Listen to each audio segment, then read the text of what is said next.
Welcome to Cuesta Verde, a master plan community where the lawns are green, the neighbors are friendly, and the views are to die for. Literally, because underneath every neatly poured driveway and backyard barbecue lies a little secret. They only move the headstones. Ooh, 4 bedrooms, 2.5 baths, a 2-car garage, all built on the American dream and on top of a field of dead bodies.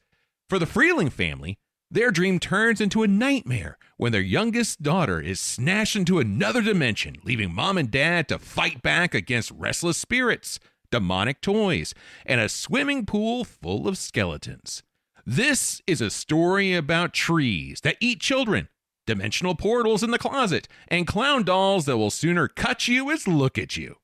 This is Poltergeist, and we'll get into it on this episode of the Regular Guy Movie Show.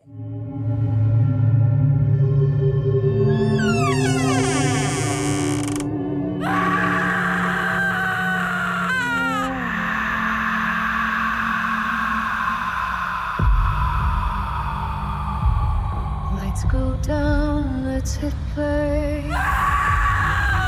Regular guys got something to say. The Regular Guy Movie Show. Talking flicks, here we go.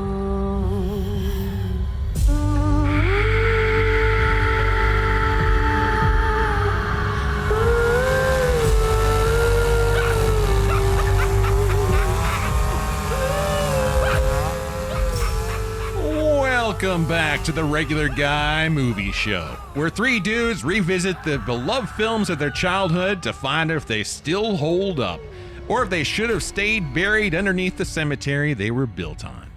I'm Seth, and joining me as always on this beer-fueled cinematic seance are 2 of my favoriteest peoples in the whole wide world, my co-hosts, Justin and Brian. Gentlemen, are you ready to turn on the static and dive into Poltergeist? You know, I checked under the bed, in the closet, and behind the clown, and I think I'm ready. Nice. Well, all I have to say is we're here. So before we get into this, I noticed there was a little something different about the intro music. Well, there, you know, Seth. we're getting into the spooky season. We sure And are. Season? So we are doing this cycle of movies that we'll be reviewing. This one, the next one, the one after that. We've all chosen Halloween-themed movies, and so it only seemed appropriate to put a little spooky touch. Yeah, I like it. To our theme. Yeah, that's good. That's good. Much better than doing Labor Day themed movies. Yeah, there's just not. You know, Got any good documentaries about labor? About the old steel mill? back in the day. How many people died?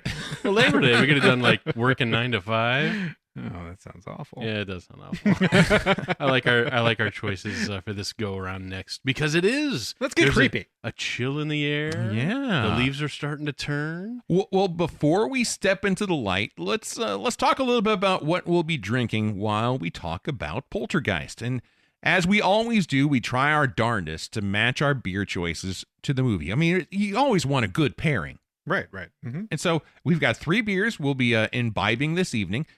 We got a head start. We did. Mhm. We did. It was mine. I brought it. All right, so tell us all me. about it. It was all me, guys. It was me. What did you bring? So there's a story kind of behind this because when we brewed beer, one of the beers we brewed for a Breeze Fall Festival was a toasted coconut porter. Mm-hmm. And so we had it in the keg and we were testing it. And it was around this time of year. It was starting to get into the fall season. And I think, Brian, it was your wife that brought the Schlafly pumpkin ale. Yep. Mm-hmm. And we tasted the Schlafly pumpkin and it was really sweet. Yeah, way too sweet. So we mixed it with the porter that we had and it was amazing. Oh, it was delightful. And I have not done it since then. And my gosh, that was 7 years ago, maybe? Oh, at least. And so Somewhere what there. did we do tonight then? Tonight, I brought the Schlafly pumpkin Nice. and a Bell's Robust Porter. And we just mixed it into a glass and about half and half, and it was fantastic. It was so good. It was delightful. delightful. It cuts the sweet out a little bit, and it makes it more enjoyable. It went down quickly. It really did. Very, very quickly. So smooth. That's why we're already on our second choice of the night. Yeah, and what is our second choice Well, of the night? our second choice of the night is my choice. Whenever I was thinking about this movie, there was one beer that came to mind right away. What was that? It was Rogue Dead Guy Ale. Mm-hmm. Ooh, because all the dead people. But yeah, because of all the dead people, and plus there's guy in the name, and the can has a skeleton on it, so it felt like a perfect fit. Yeah. But I was conflicted because the traditional Dead Guy Ale is a Maibach, which is a May beer, and so it's a spring ale, really. And so I was kind of like, oh, what the heck? I'll just get it anyway. But then I got really excited when I found out there is now, who knows, maybe when they released it. But I was really excited to find Dead Guy IPA. Hey. All right. Because we can't have a podcast and not drink an IPA. That is true. I think it's in our bylaws. Now, I am about to take my first sip of the Dead Guy IPA.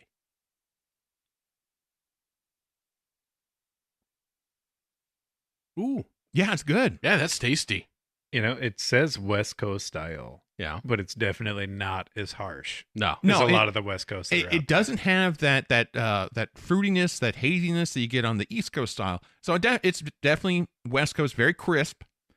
Little pininess too. A little piney. Yeah. Well, it's got a heck of a hoppy punch. Yeah, but my favorite thing is it finishes clean. It does. It doesn't sit on your palate and make your breath smell like pine trees.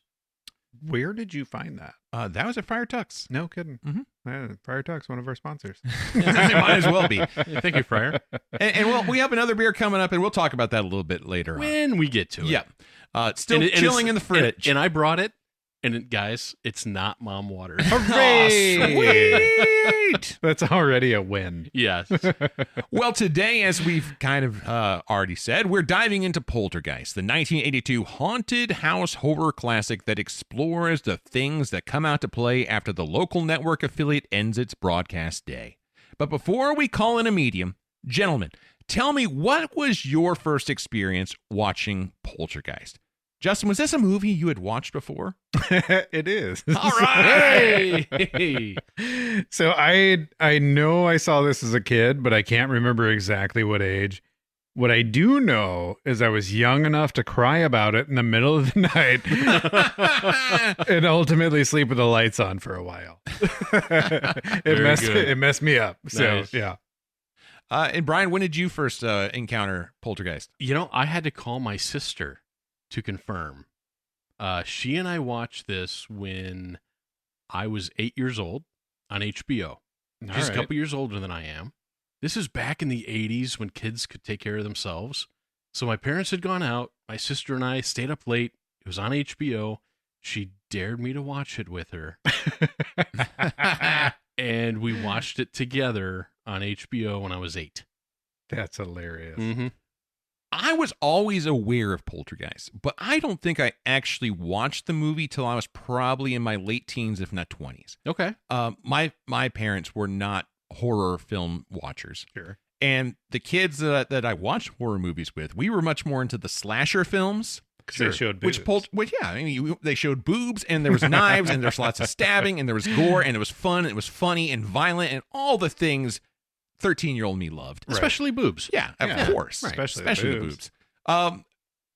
So really, this was not really something I was going out to see. But, when I got to be probably late teens, I started seeing it a lot on basic cable. It was probably TNT, TBS, AMC would show it on the regular. Mm-hmm. But I don't know that I ever watched this movie in its entirety from beginning to end. I probably saw it in sum total over the years. Sure. I don't think I will ever watch it entirely from beginning to end until just a few years ago. Okay. My daughter, who's now 12, loves horror movies. Nice. And Poltergeist is one of the ones that we knew we could introduce her to early on because it wasn't as gory and it wasn't as bloody. Right. And so it's become a yearly staple in our house to watch Poltergeist this time of year. Hey, very family nice. Tradition. Absolutely. And since then, she's a little bit older now, so now she is into the guts and the gore. Not so much the boobs that I'm aware of. If she is, that's fine. Love is love. Not that there's anything wrong with that. Nothing wrong with that. But yeah, she's totally okay with guts and gore. Nice. So But yeah, but Poltergeist is still an annual viewing, and so the whole family gathered together last weekend to watch this movie in preparation of the show. Oh, that is cool. That's awesome. For those who haven't seen Poltergeist, Okay. Brian, why don't you give us the brief synopsis of this movie? All right, Poltergeist. The Freeling family's perfect suburban life takes a horrifying turn when their home becomes the site of escalating supernatural activity. From doors slamming mysteriously to furniture moving on its own, the family soon realizes something is far more sinister at play. When young Carol Ann is pulled into another dimension, they seek help from a team of parapsychologists and a spiritual medium. Together they confront a series of terrifying spirits in a fight to rescue Carol Ann and restore their once idyllic home. Ooh. Yeah. What a movie. Right. Sounds pretty crazy. It does get a little crazy. And how did Poltergeist do in the box office? Okay, this surprised me. I didn't know this till I looked it up. The budget for Poltergeist was approximately $10.7 million. It was released in 1982. It grossed over $76 million in the U.S. Wow. and around $121 million worldwide, which was really impressive for a horror film at that time. None too kidding. shabby. Not at all. What a great return on investment there. Very nice. It has a definite cult following. People like me who saw it when they were a kid and will watch it when it's on. Mm-hmm. But yeah, it got really good reviews in a time where popular horror movies were not a thing. It kind of carved out its own genre. It was kind of riding a wave because there was a lot of horror movie franchises that launched around the same time. Right. You had Halloween, you had Friday the 13th, you had Nightmare on Elm Street, Poltergeist. They're all kind of around that same time. It was moving into the mainstream. Although, dare I say, this was a family-friendly horror movie? It was about as family-friendly as you can get. Right, yeah. But still creepy. What was this movie? What was this movie rated? I totally missed that. I did too. I didn't see it. There was no cussing. There was no nudity. There was really not a whole lot of gore. Right, like the most that you got was a panty shot. Yeah, and a guy picking his face off. Couple of panty shots. Yeah, there were a couple. Mm-hmm. I didn't. There were two. I hardly noticed. Two that I noticed. Mom and daughter. Yeah. Same. Mm-hmm. PG. It was rated PG. A horror movie rated PG. Could you get away with that now? I mean, what about like Coraline and some of those movies? Those are kind of in that PG realm. They're a little darker, but nothing quite like this. I mean, this was pretty tame. I mean, like Coraline, I think was probably creepier. But, you think so? Yeah. Oh, I don't know about I that. think Now, we looking have, at it now, yeah. Yeah. But I think there's one factor that really is what made it tame. And that is someone by the name of Steven Spielberg. Oh my God, yeah. Writer and producer of this movie. And he was pretty well known. By 1982, he'd already made Jaws, Close Encounters of the Third Kind, as well as Raiders of the Lost Ark, and E.T., your favorite movie, Brian. Nope. Came out the same year. Did you think E.T. was scarier than this? I do. Yeah. Heck yeah. Well, and because E.T. was coming out, Spielberg was contractually blocked from directing any other movies during this time. Mm-hmm. So he could not direct technically the movie. But he kind of did. He kind of did. The actual writer, or the actual director, in title anyway, was Tobe Hooper, who his big breakout hit was the Texas Chainsaw Massacre in 1974, which was a very grimy, low-budget, terrifying film with lots of gore and guts. Mm-hmm. And boobs, I think. And boobs. Yeah. Yeah. Oh, he checking off all the boxes. Tobe Hooper knew what he was doing. Yeah, and he also directed Salem's Lot, the 1979 TV miniseries. So he had horror in his DNA. Salem's Lot was great. Yeah, that and was a good unsettling. Mm-hmm. So Spielberg brought him in because he had horror cred to make this horror movie. But as far as all the cast and crew were concerned, Spielberg was really the director. Yeah, he ran the show. But you still get some ebb and flow, and you can see moments where both shine. Mm-hmm. And I think there's parts where there's almost like a rift where you have a story of two movies on screen, depending upon which director had a bit more control that day. Sure. But there were two other people that were writers on this movie, Michael Grays and Mark Victor. They worked with Spielberg on the final script for Poltergeist. Their other credits are Cool World and Poltergeist 2. So not exactly Spielberg levels of success. Right. And Poltergeist definitely remains their claim to fame to this date. That's the people who brought this film to the screen. Let's talk about the people who are on the screen. Justin, who you got? All right. First up, I have Steve Freeling, played by Craig T. Nelson. We can jackknife into the swan.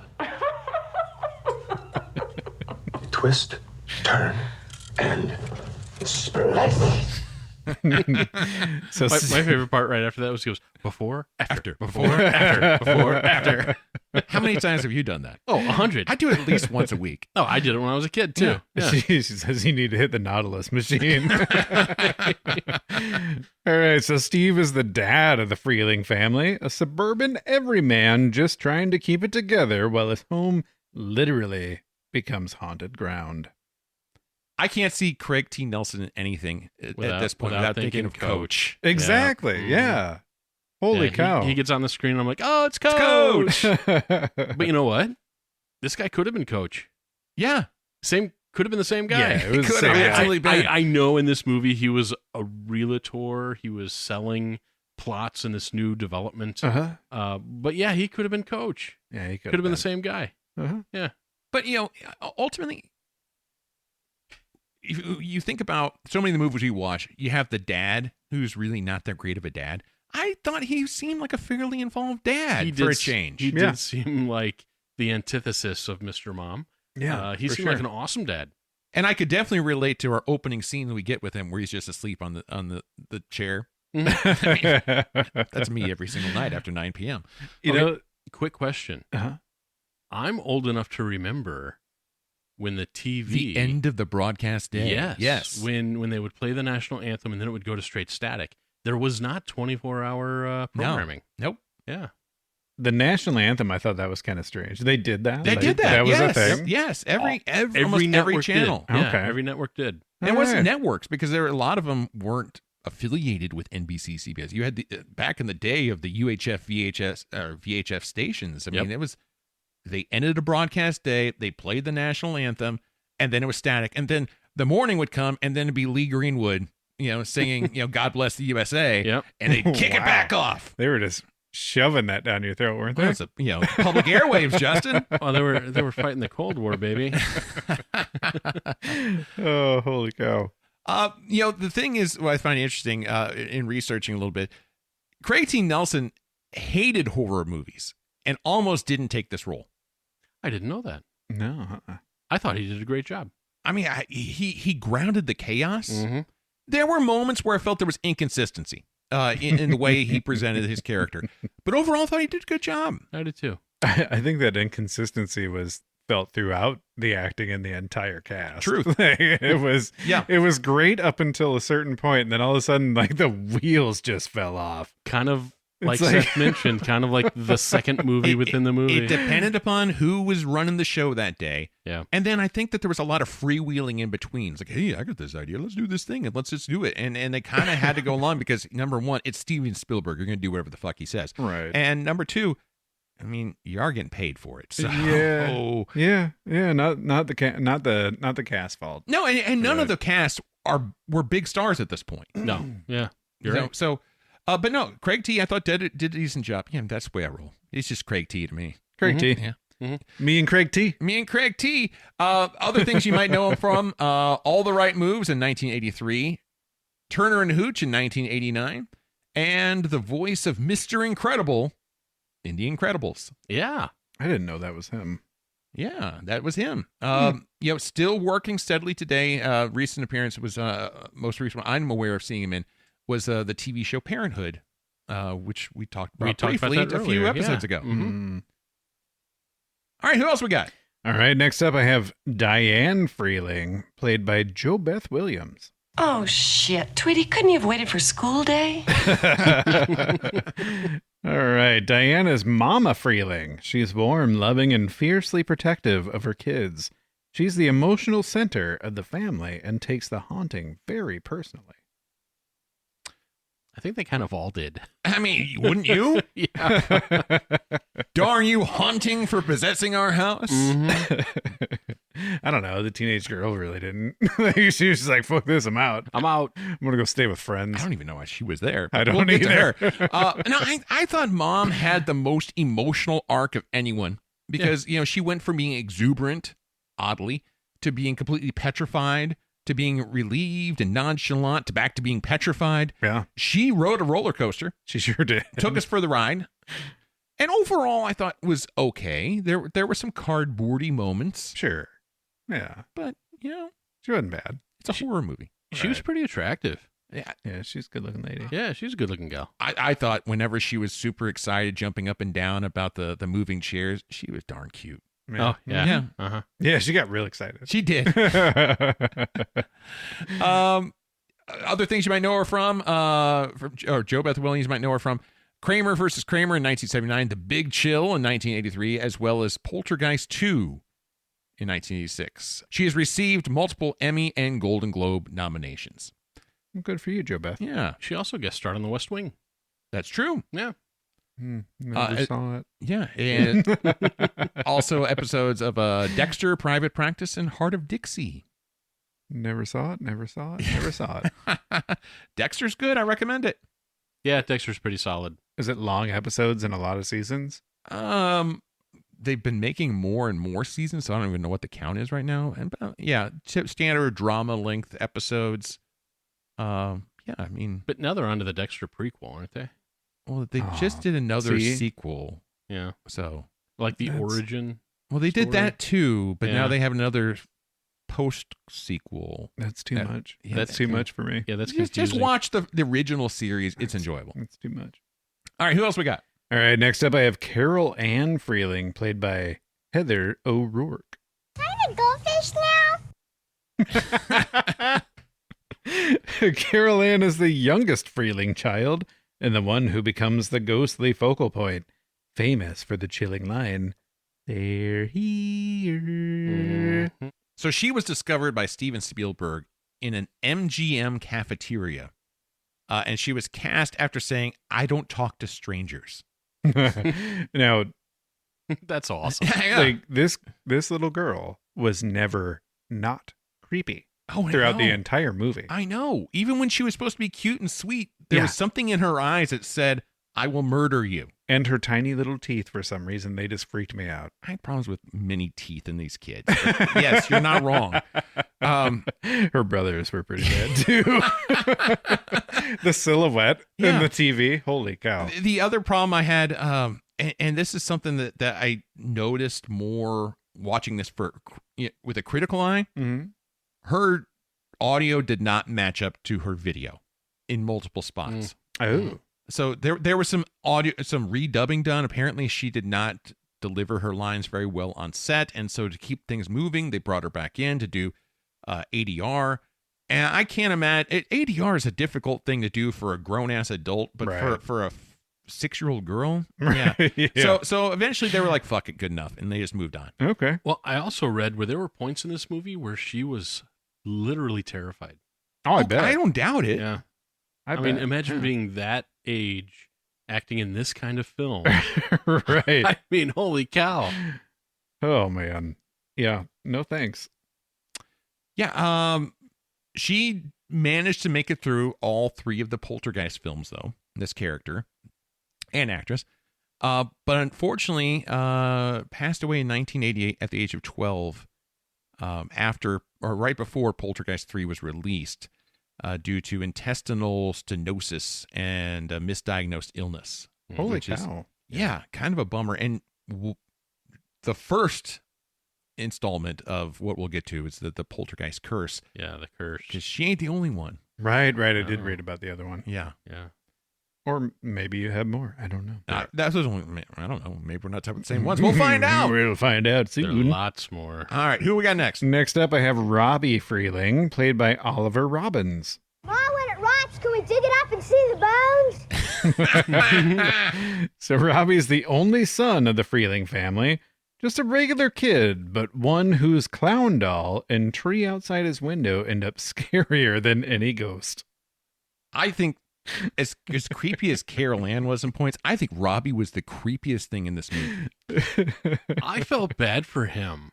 I mean, only bad things happen to this poor kid. He has a rough go. He did have a rough go. But even like, I don't know. And like when he's like scared, he's like, I mean, he just seemed like a big like an animal with its leg in a bear trap. I mean, Okay, so this is another example of a child actor who was extremely scared on set. And so, I kind of wonder if this crosses into child abuse. But, the scenes of him when he would be sleeping and he'd open one eye, they didn't tell him to do that.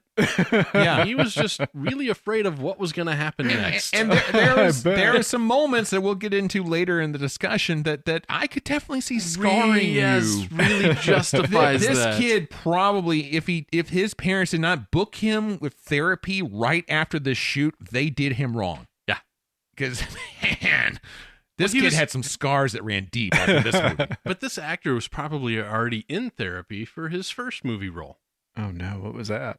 He was the little boy in Airplane. Was it Bobby? So have you ever seen a grown man naked, Bobby? Oh no. So we went from Bobby to Robbie. Yeah. He's an obby. He's an hobby typecast. Right. His last name is Robin, so it all kind of rhymes. Yeah. Robbie Robbins. So what's Robbie up to now? Is he okay? Well, he left acting. Okay. He's fucking done. Yeah. Surprise. Fuck this. Yeah. He did become a writer-director of indie films, and some of his works include 29 Minutes of Fame and Devil's Diary. Okay. So probably all like never mind. No idea. Yeah. I don't want to I go can't there. say I've seen any of those. And he now occasionally appears at horror conventions. So, yeah. Okay. As child actors are hard to judge. But I thought he did all right. I mean, My biggest, honestly, of all the things we're talking about, my biggest issue with this kid, who wears a baseball cap to bed? to bed. I noticed that. Yeah. He goes to bed and he wears a baseball cap. Did he have a bald spot he was trying to cover up? Like, I got a bald spot now, and I'm starting to wear a cap more than I used to. But, And it's one of those things. He didn't pull it over his eyes like an old man. Right. Go to sleep, Right. or when trying to anything get some like shut eye. He was, that. It's Yeah. like maybe that's his security blanket. Get out of my sight, clown. I'm pulling my bill down. This makes me tough. yeah. Right. All right, who else we got? Next up, I have Dana Freeling, played by Dominique Dunn. Thanks a lot, Jerko. I've got class in 20 minutes. Dana is the teenage daughter, mostly on the periphery of the haunting, but her reactions ground the movie in real teenage fear. This character had no purpose. No, Kind of. No, she could have had been none. written out of this movie and it would not have changed a thing. No. Yeah.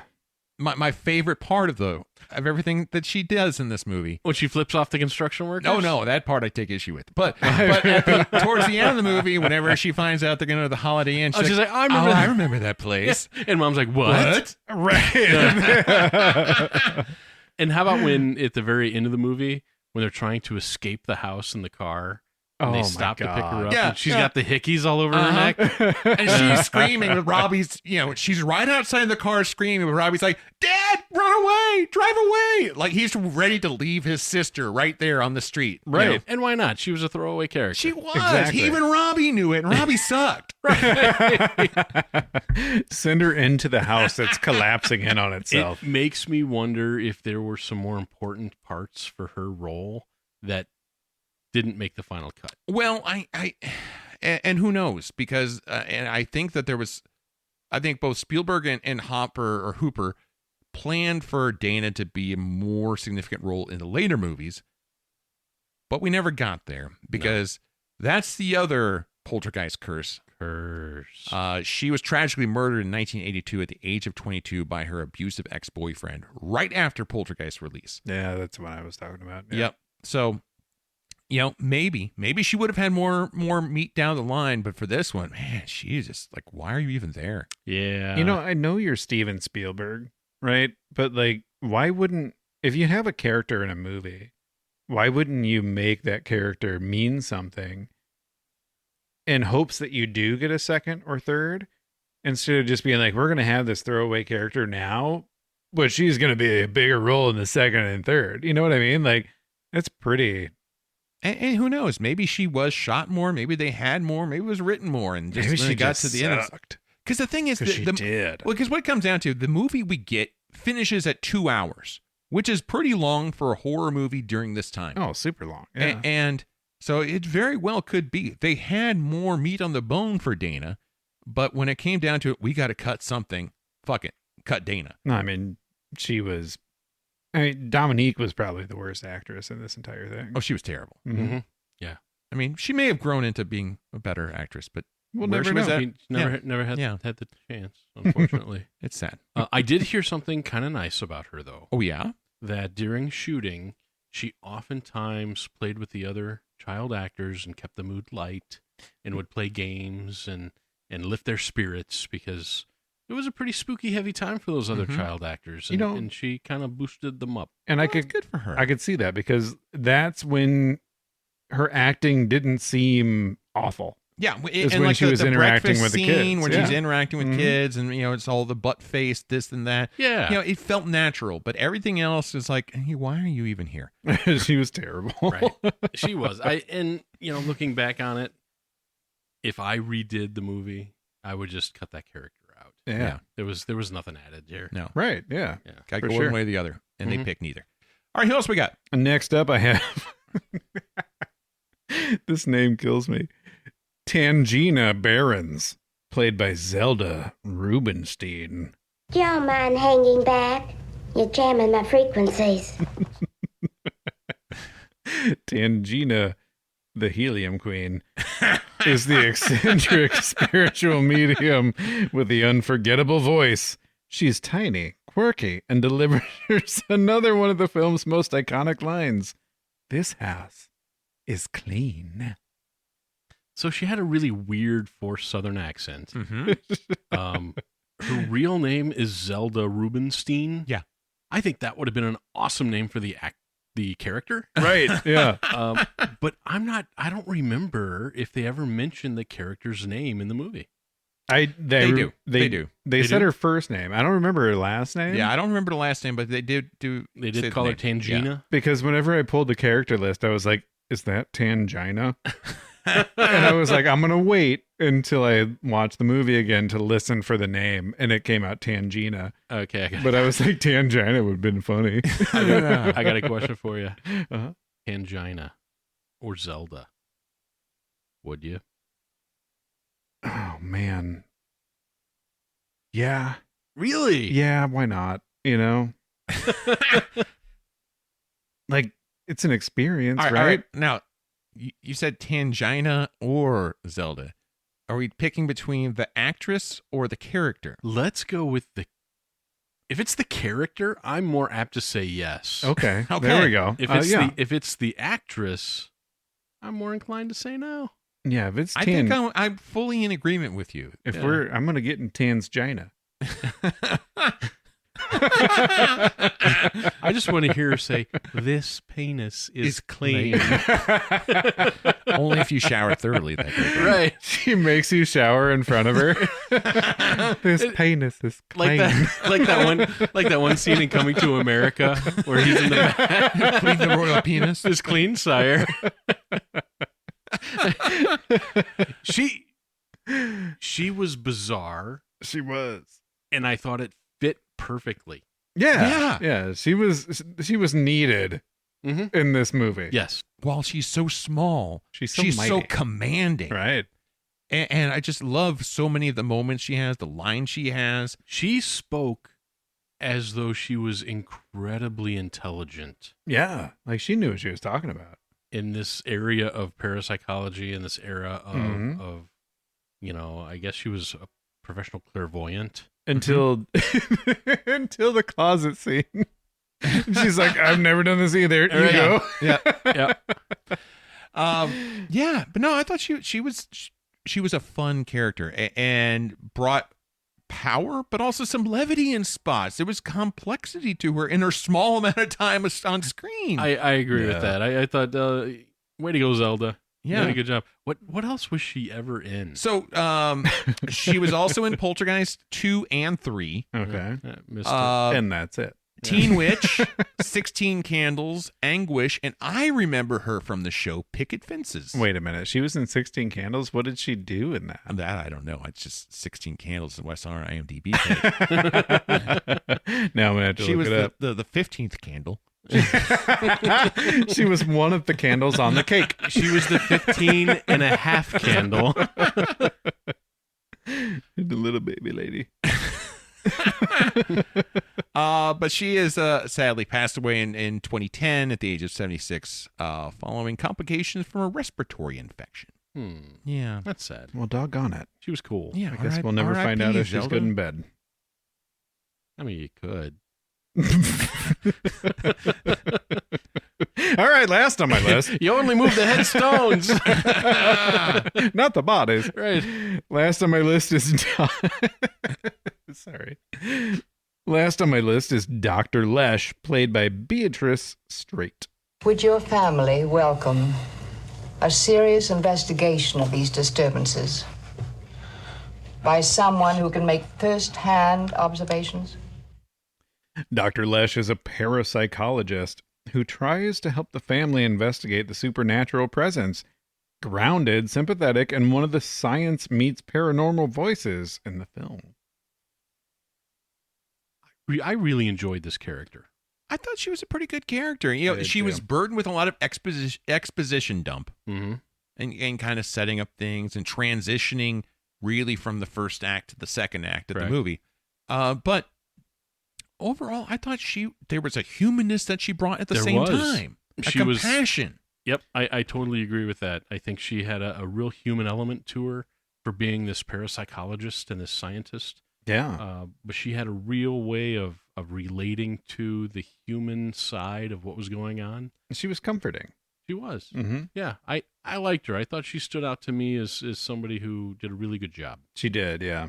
Well, and she was probably the most accomplished member of the cast at this point. Isn't she an Oscar winner? She is an Oscar winner. In fact, she won an Academy Award for the movie Network, despite only being on screen for 5 minutes. Wow. Which is the shortest performance ever to win an Oscar.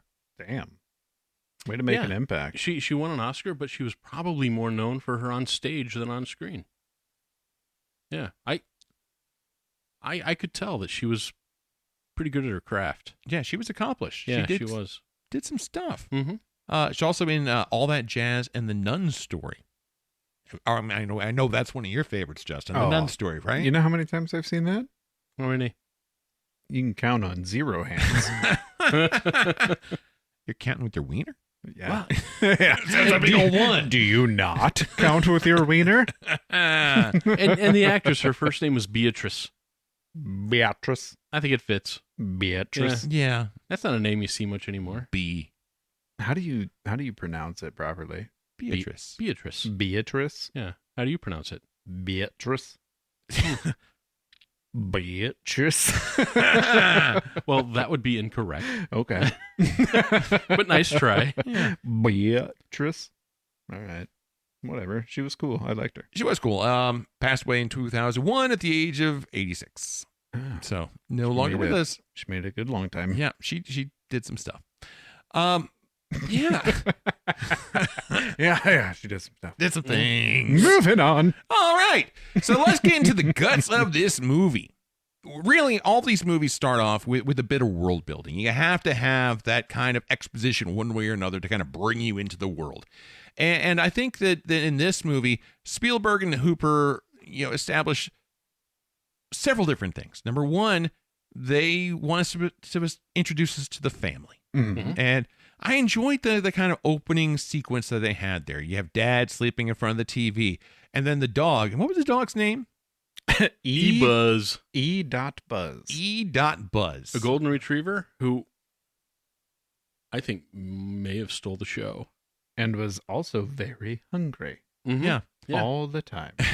But we see E-Buzz making the rounds and introducing us to everyone in the house. As they're sleeping. Yeah, as they're sleeping. Steals a bag of chips, eats the chips. We see kids sprawled around the house. It's the American dream, but, lived in and messy. Mm-hmm. We also get an introduction, in this point, to the greater issue that's about to unfold in this movie. We see Carol Ann, who comes down the stairs, and the TV has ended its broadcast day. So as we mentioned before, you have the national anthem, but then you have static.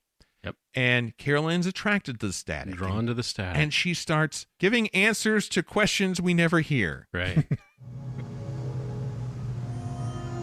5. 5. Yes. Yes. I don't know. I feel like this is the equivalent of the ASL question back in the AOL days. Age, sex, location. Yep. Okay, so seeing a kid of that age looking at a blank snowy screen, static on the TV, and having a conversation with it, this was the first creepy moment of the film for me. It was, yeah. And she did it well. Yeah. Right. That's a And creepy the little girl. face with the lighting and the flicker and when the silhouette of her hand going on the screen, it was creepy. It set the stage for the roller coaster ride that is Poltergeist right here. And all the family comes downstairs to see their weirdo kid. And they don't staring at stop the her screen. at first. Yeah, It's like, what the fuck? We're going to see what happens here.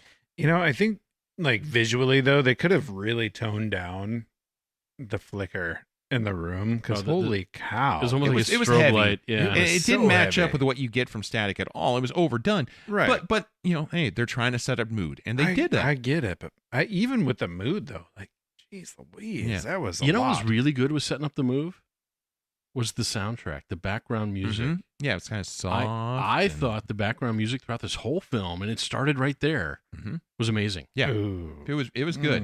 Yeah, I thought it was really good. I'm gonna. I can't wait till we get there. I'm Okay. gonna disagree later on. All right. Well, we go from the creepiness to a bright sunny day, and now we get our world building around the neighborhood. Yeah. Because here we are at Cuesta Verde, Ooh. Spanish for green hills. Green Hills. Beautiful. Yes.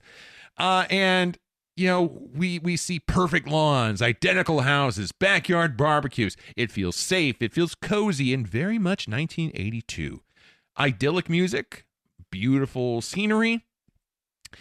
And my first big question of the movie, why do they send the guy who clearly has a DUI to go get a case of beer On a bike. on a bike? Because we have a guy riding a bike who definitely does not seem fit enough to be riding a bike on a normal basis. Hell no. Riding a Crew Jones style BMX, carrying a case of beer. So okay, my issue with this is not only the beer, but I always question any grown man riding a BMX bike. Yeah.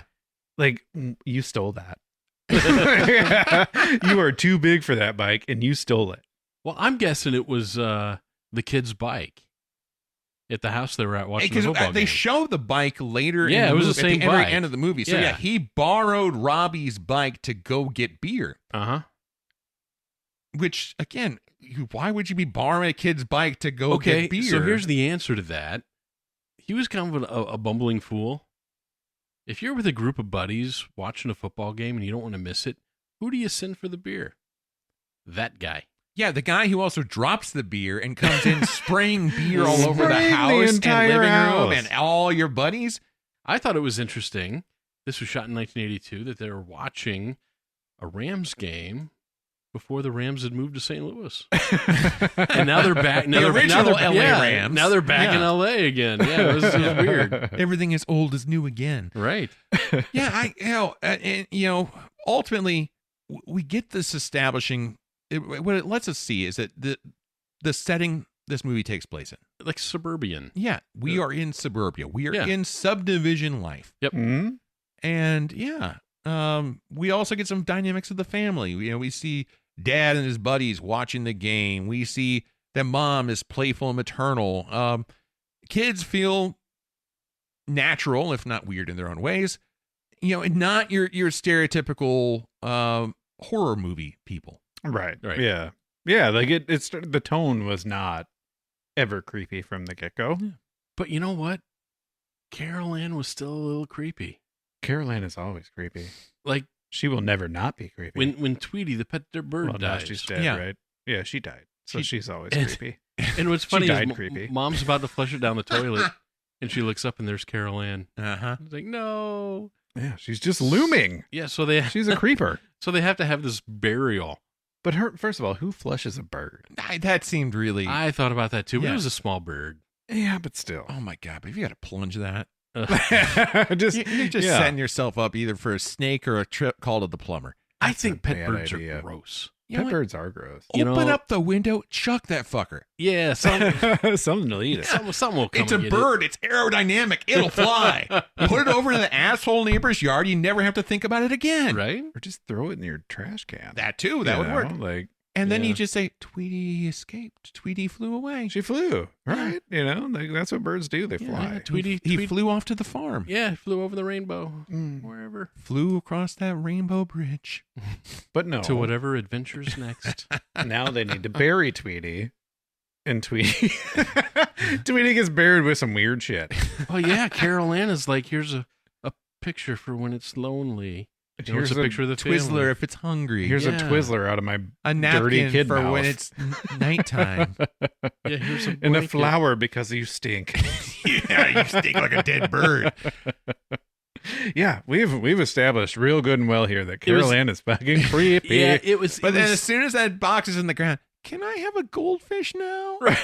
She don't care. just what a kid that age would do and say, and you don't know if she's sweet or if she's creepy at this Right. point. It Yeah, could be sometimes both. I mean kids can be sweet and creepy at the same time. And for sure. she hit that mark. Sometimes kids say some Creepy creepy stuff. shit. Yeah, right. Hell Yeah. yeah, they do. Well, we'll get into more creepiness because from here, once we've gotten into this world built and we know who this family is and we know what this place is, at least we have the building blocks set in place, we get very quickly into more creepiness. And this, I'm assuming it's the same night, getting ready to get the kids in bed. Robbie's all freaked out because of a possible storm, and not to mention he's got a giant creepy ass tree right out the window, but for some reason, while they have curtains, they don't close the fucking curtains. Right. That's what I'd have done. The kid is so high strung, I think he would jump through the roof if the dog farted. Right. Mhm. But for some reason, they're giving him full view not only of a giant creepy tree out the window, but the creepiest ass clown doll I've ever seen in my life. Sitting At the at foot- the Right foot of there. his Yeah, bed. at the foot of his Staring bed. in his face. Who does that to a kid? I don't know. Obviously, these parents were not thinking, and maybe they weren't because they seem to be much more interested in sparking a joint in their room. It was Yeah. a gift from Grandma. Grandma loves you. Grandma hates you. But anyway, so Robbie's all concerned about the tree and the storm and on this and that, and Carol Ann's overfeeding the fish, and Mom and Dad are talking about pike positions and rolling joints and doing their thing and just being husband and wife in the bedroom and Yeah. I flirting and actually being silly. I enjoyed that. I thought did that was too. fun. I loved the fact that they had this like little secret Yeah. thing that they did Well, after the kids go to Yeah, bed. I had a problem with one spot. Mom's sitting there token. Uh-huh. Dad's struggling to roll a joint. And he's like, tosses the box to her. And it's like, you deal with this. While he's already left just this flood of green I saw that, buds yeah. all over the bed. Yeah. That he makes no effort to clean up. And I'm thinking, my God, if the dog licks that up, it's going to die. Or have a real good time. Yeah. right? Or sleep well. One of the three. Right. So then the storm's rolling in, Yeah, storm's rolling in. and Robbie gets all Robbie anxious. gets nervous, and he shows up in Mom and Dad's room. Yep. And so, This is my favorite part. Whenever he does show up in the room, Mom's getting like taking the toke, and she's like, "Oh," and she goes one more Yeah. before she puts it down. Like, And Dad lays down in the bed and is like, "Hey, what's up, sport?" nothing to see here. Yeah. And so, Dad goes off and tries to convince Robbie not to be scared of the storm, count the lightning, and the thunder, and blah, blah, blah. And that is where I learned that that's a thing. yeah. is That- it? Yeah, that's where that's I where it learned was. that. About counting the seconds after you see the lightning Mm-hmm. And it's miles, right? Yeah, it's Like, miles. Every For second is a mile. second that you count. No. No? Yeah. No, Yeah, it's not. That's what I always heard. It's not, but that's how I learned it. So you have a difference between the speed of light and the speed of sound. Speed of sound is 1,100 feet per second. So every second you hear, that it takes for that sound to get to you after the what you see it is 1,100 feet. So really, it's almost 5 seconds per mile. But yeah, I mean, general idea. Okay, all right. We were kids. Yeah. Yeah. It made us feel better, Seth, and you just ruined it. But I mean, anyway, but the idea of it is right. The Right, longer yeah. it takes It for you goes to away. hear the It's sound from going when you see further. the flash, Means it's going away. yeah. Yeah. Despite all his best efforts to convince Robbie just to count the thunder and blah blah blah, it doesn't really work out because at some point we see now Robbie and Carol Ann in bed with mom and dad. Mhm. Carol Ann though wakes up, and because we now have the TV in static mode again, and Carol Ann goes to the TV, and shit starts to get a little weird. Real weird. We have all of a sudden as she's staring at some spectral type creature basically sprays out of the TV into the wall behind the bed and weird stuff going on. so like the hand coming out, when Uh-huh. it came out and she Yeah. like freaks out about it. It reminded me of like all those like cartoons. Yeah, exactly. It was very like a cartoon. cartoonish. It was like an apple Mhm. pie Right. was Yep. just baked, and then it like goes over to like the rooster, and it's like, come here, and it's like fingers. Uh-huh. It's like, come I- with me to the apple pie. In my mind, I went to Fantasia. Yep. Oh, okay. Yep, I can see that too. Yeah. But they were definitely using some old school animation stop motion kind of thing with that kind of spectral, Uh-huh. whimsical, wispy kind of look. And Now, this is one of the issues I had with the movie, Okay. and I'll bring it up now. The special effects. Mm-hmm. There were some that were absolutely phenomenal. yeah, and there were some that were absolute dog shit. Yes. And the dichotomy between the two was really unsettling to me. And they didn't even fall in one category or the other. Like some practical effects were really good, Yes. but some practical effects were really shitty. Yes. And some animated type effects were really good, uh-huh. while some made me kind of want to vomit. Like the first one we This saw one right with the here. wisp coming out of the And TV. even like Mhm. it kind of wisps and goes over the bed and like opens this like portal thing over on the wall over the bed, and all of this looked like stuff we could have done ourselves in our short films years ago. Yeah. It was not good. No. I mean, No. come on, And- Steven and so Spielberg, that- do better. Right. That is one of the things during this movie in my watch that distracted me. Yeah. Were the differences between really good. Now I'm noticing them. Now I'm paying attention to the effects when Mhm. I shouldn't be. I should just be going along Well- for the ride. Well, the thing is, they were unnecessary because they took me out of it when ultimately right after this we had one of the creepiest moments of the freaking movie. Carol Ann, we got this stuff going on, these weird things going from the TV to the wherever, but Carol Ann is just staring into the static like the creepiest look you can ever get, and then we get the voice, we get the line. They're here. Yep. I mean, that's unsettling. Yeah. Yep. I don't know what she's talking about, but I want nothing to do with it. But they're there. They're here. Right. And then so we get to the next day. Yeah. So we move on to business as usual. Yeah, hectic breakfast, Yep. kids bantering. Yep. Kids being snippy at each other, this and that going on. Got construction guys there to work on the pool. A moment that didn't think aged particularly well. We have construction guys harassing a 15-year-old girl. Yeah. Yeah. That was creepy. And, That was and creepy. what was even more weird is while she did the little dance half Macarena, then flipped him off. Mom was like watching this through the window And just smiling. She's like, like she was proud of her daughter. and not really not going to Never stop minding the guys that I'm paying who also are stealing my coffee and my food through the fucking window.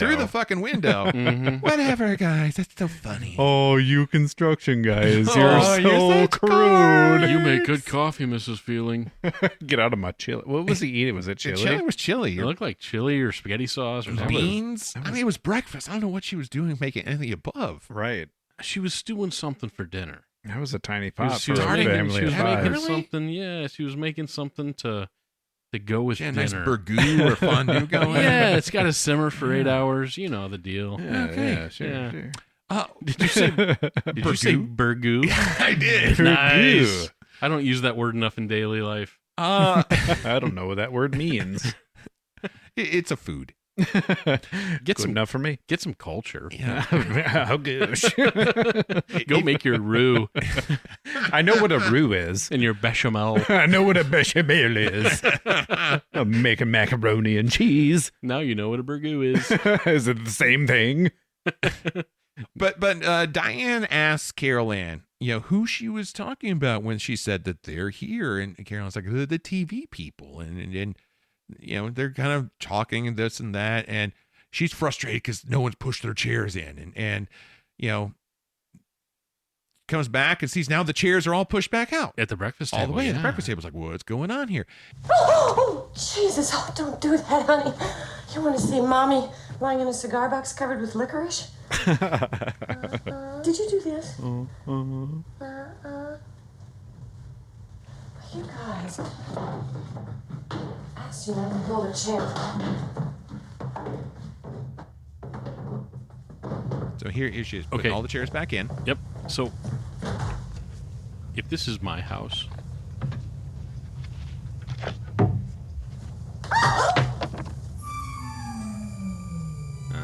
I'm fucking gone. yeah, if this is my house, as soon as the chairs are stacked, B-Dog is packed. Yeah. I'm out of there. I'm gone. As soon as that happens, 100%. I'm not sleeping another night in that house. Hell no. I am headed for the hills. The thing is, I love, outside of the plot of the movie, talking just now production sense of the film, I love one-shot shots. Mm-hmm. And this, when she comes in the kitchen and is frustrated because the chairs are all spread out, she goes, puts them back in, and then comes over, and the camera follows her. And then when she comes back, the chairs are all stacked on the table. That was all one continuous shot. The crew, as the camera ran off, had to run over there very quickly in like a second and a half, stack all the chairs up like a perfect pyramid, and then get the fuck out of the shot. I mean, it's simple, It's impressive. but it's magic. It is. Okay, so when you saw that, did you get the chills? I didn't get the chills at this point because I've seen it so many times. But I've seen it so many times. I still got the chills when I saw Yeah? that. Yeah, the little hairs on the back of my neck were like, whoa. But yeah, I'm right there with you though. I'm out. I'm done. Yeah. If that happens in my house today, I'm gone. See you later. And it's only me and a 5-year-old sitting there? Yeah. I'm grabbing her. I know she didn't do it. yeah, I'm grabbing her and I'm going to grandma's. Yep. but we Done. don't get that. No. Because Diane somehow makes the intuitive jump and connects some dots and asks, basically goes to Carol Ann for some confirmation. TV people. Uh-huh.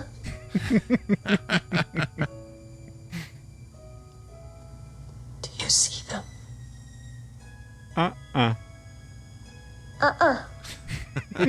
It's like you've seen this movie Yeah. before. You cheating. Do you? You see that music in the background is spooky. It is. It's got that kind of childish Jack in the Box kind of quality to it. That one worked. Yeah. That one did work. Mhm. What we get, though, is such a weird reaction from Diane here, though. Yeah. She seems humored by the situation, Almost. a little bit titillated, Almost delighted. almost delighted, Yeah. and a way just too into the fact they have things in their house capable of moving multi-pound chairs around like it's nothing. She's a bored housewife. And that could be it. And she's like, oh, finally some excitement here. She's a real housewife of Cuesta Verde. Cuesta Verde. Real Housewives. Let's play with ghosts. And so, it shouldn't be any wonder then when Steve gets home. I almost said Craig. Yeah. When Craig T. Nelson gets question home. myself. That was his name, right? Steve? When Coach got home. Yes, Steve. When Steve got home, she is so excited to show him the cool things that are going on. Oh, she is giddy. I'm jumping up and down, like, hurry up before it stops again. Like, she has been playing with this thing all day. Yeah. You can tell by the marks on the floor that Got she it had all made. marked out. She's even got it to circle down to the exact spots to put the chair legs. Yep. Got arrows marking which direction to go, where things will stop.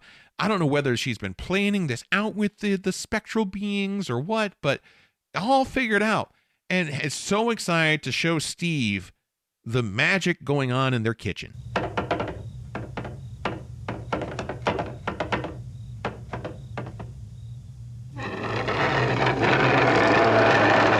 Now, if I was not packing my bags before, I'm packing them now. damn straight. She's cheering and jumping up and down, and I'm like, Not only am I about- packing, I'm leaving her behind. But I love though we have She's too we excited. have the complete dichotomy of emotions here because she is jumping up and down and excited, and he looks like he's about to shit a brick. right? She's woo-hooey. Yeah, but it gets crazier because then she's like, Carol Ann puts on her Rams helmet, sits down, and goes for a fucking ride. Who does that to their kid? I mean, come on, what kind of parenting is that? Right? You know, I mean, shit. I know, like we talked about last episode, we don't even let our kids ride in the bed of a pickup truck anymore. This woman is putting her kids to be shoved around by a ghost. By paranormal activity. Who knows what that thing is? It's a slide. Yeah, the She- TV people taking her for a ride. She might be real high right now. We don't know. It could, I mean, it would have to But she is cute. be. Very cute. Yeah. It's like there's this tickling, right in here, and it starts to pull you. The tickling pulls you, and all of a sudden it's like there's no air except that you can breathe. So here's also like she's doing this too. Like Right. she's sitting in that Yeah. circle and being pulled She went across for the the floor. Right. Yeah. She was given a ride by the ghost. Oh. You got tickly somewhere. got tickly on the You got real inside. tickly. I've seen a movie like that before, too. Not bad for a dead guy. Yeah. But things are not quite so good for very long for the Freeling family. Nope. Things take a quick turn. Yep. That night, kids are getting ready for bed again, and again we got the creepy ass tree staring high-strung Robbie in the face. You knew this was coming. Yeah, and then I really wish they wouldn't have like showed the tree so much. Like so much foreshadowing at the tree. Like Yeah. it would have been such a bigger surprise. well, You this, know what I this mean? was- Like he was climbing it in the beginning and like it was like you're not afraid of this tree, but then No. you're deathly afraid of this tree, and then this tree comes to life and it starts to eat you. well, Like it's just there was so much emphasis on the tree. If they would have left it alone a little bit, it Yeah. would have made more sense. and the to me. reality is that tree should have never been there anyway. Fuck, no, This it is was a dead. This is a subdivision they built. The easiest time to get rid of it would have been whenever they plowed everything over to put these houses in. Yeah. Right. It didn't just die in the last couple of years. That thing's been dead. Right. But then we'd have missed this next scene if the tree was right, right, because it's storming, and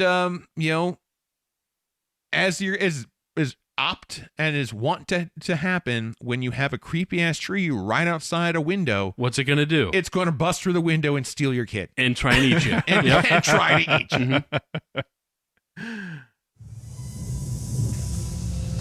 Ooh, here it comes. 1,002, 1,003, Oh no! Oh yeah! The tree's the Kool-Aid man. It kind of is.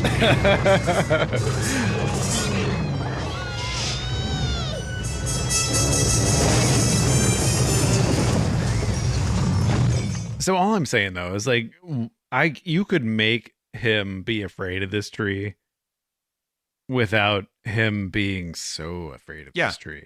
They made it such a focal point. Well, and where it would have had right. a bigger impact. I agree. I see where you're going with that, and I agree with you. And the other issue I had too is this tree didn't have any branches, But the branches reached through the window to steal the kid. So now it all of a sudden... It was honestly, that part was very Freddy Krueger in Nightmare on Elm Street. Yeah. The dream When his sequence with arms the grew. arms stretching out. It's kind of what it felt like. Yeah. But yeah, this is another one of those. This is the first moment of the film anywhere that the Robbie, the actor who played him, Oliver Robbins, probably needed to have some serious counseling afterwards, because the mechanical tree actually choked him. Malfunctioning. A crew had to rush in and save him. This is the first time they had to do that. Right. Jesus There will be more. It's going to be a theme. Yeah. Poor Abby. But it's all right, because good old Steven Spielberg came in with a cone of ice cream afterwards. It's like, hey, Robbie, Great job, kid. great job. Have an ice shit cream. happens. I'm making this movie called Back to the Future. You know what? I could cast you in it. That's This is- Robert Zemeckis. No, was it? Yeah. He probably Steven probably said, "Hey, kid, this is going to look great on film." Yeah. Yep. That was great acting. It's like, tell you what. Just told him that it was great acting. Hey. Let me rebuild You know your what? windpipe. You know what? Shit happens. I'll make it up to you. You can wear your baseball cap To and the scene you go to bed. All right, your favorite baseball cap. How about that, Robbie? Oliver. This was an intense scene for a child actor. Oh, it really was. So- Because like the tree grabs him and is like full ass swallowing him and down. pulls him out of his room through a broken window and starts eating him. It does. And It's he's like swallowing him. 2/3 of the way down the gullet of this tree. Right. and this is again when if I remember this correctly, there's some movie magic thrown in here, because they actually shot it in reverse. So it's actually the way they shot it was him being pulled out of it, but then they Nice. reversed the film to make it look like him being swallowed down. Oh, okay. Oh, that's So, cool. which is cool. Nice Yeah. effect. And then threw in lots of storm effects. You had your wind, your flashing lights, really amping it up to really bring the cast. And of course, mom and dad are running out and to save Robbie. Dad's climbing the tree. All this going on, which it all turns. And plus, there's a goddamn tornado. I thought the tornado was not needed. It was not. No. Yeah, Not one It bit. gave me shades of Wizard of Oz right there. Though the only positive of the tornado is the tornado sucked up the ugly ass tree, so we didn't have to see that anymore. Right. It also blew the pajamas up. It did. And she caught it. Yeah. She was like, oh, no. Yeah, so my whole we butt's saw out. Dana's backside for a flip second. And what's funny about that is that was like Dana's like, she came out and she's like, oh, it's a tornado. Yeah. It must have just grazed the house, because otherwise it'd all be gone. And it's like, you're a terrible actress. Yeah. Just Why are you here? just stop. Yeah. Oh no, I forgot Carol Ann.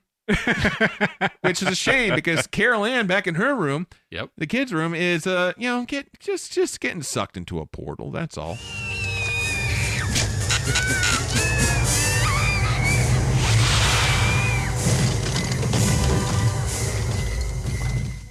So did you hear that music in the background?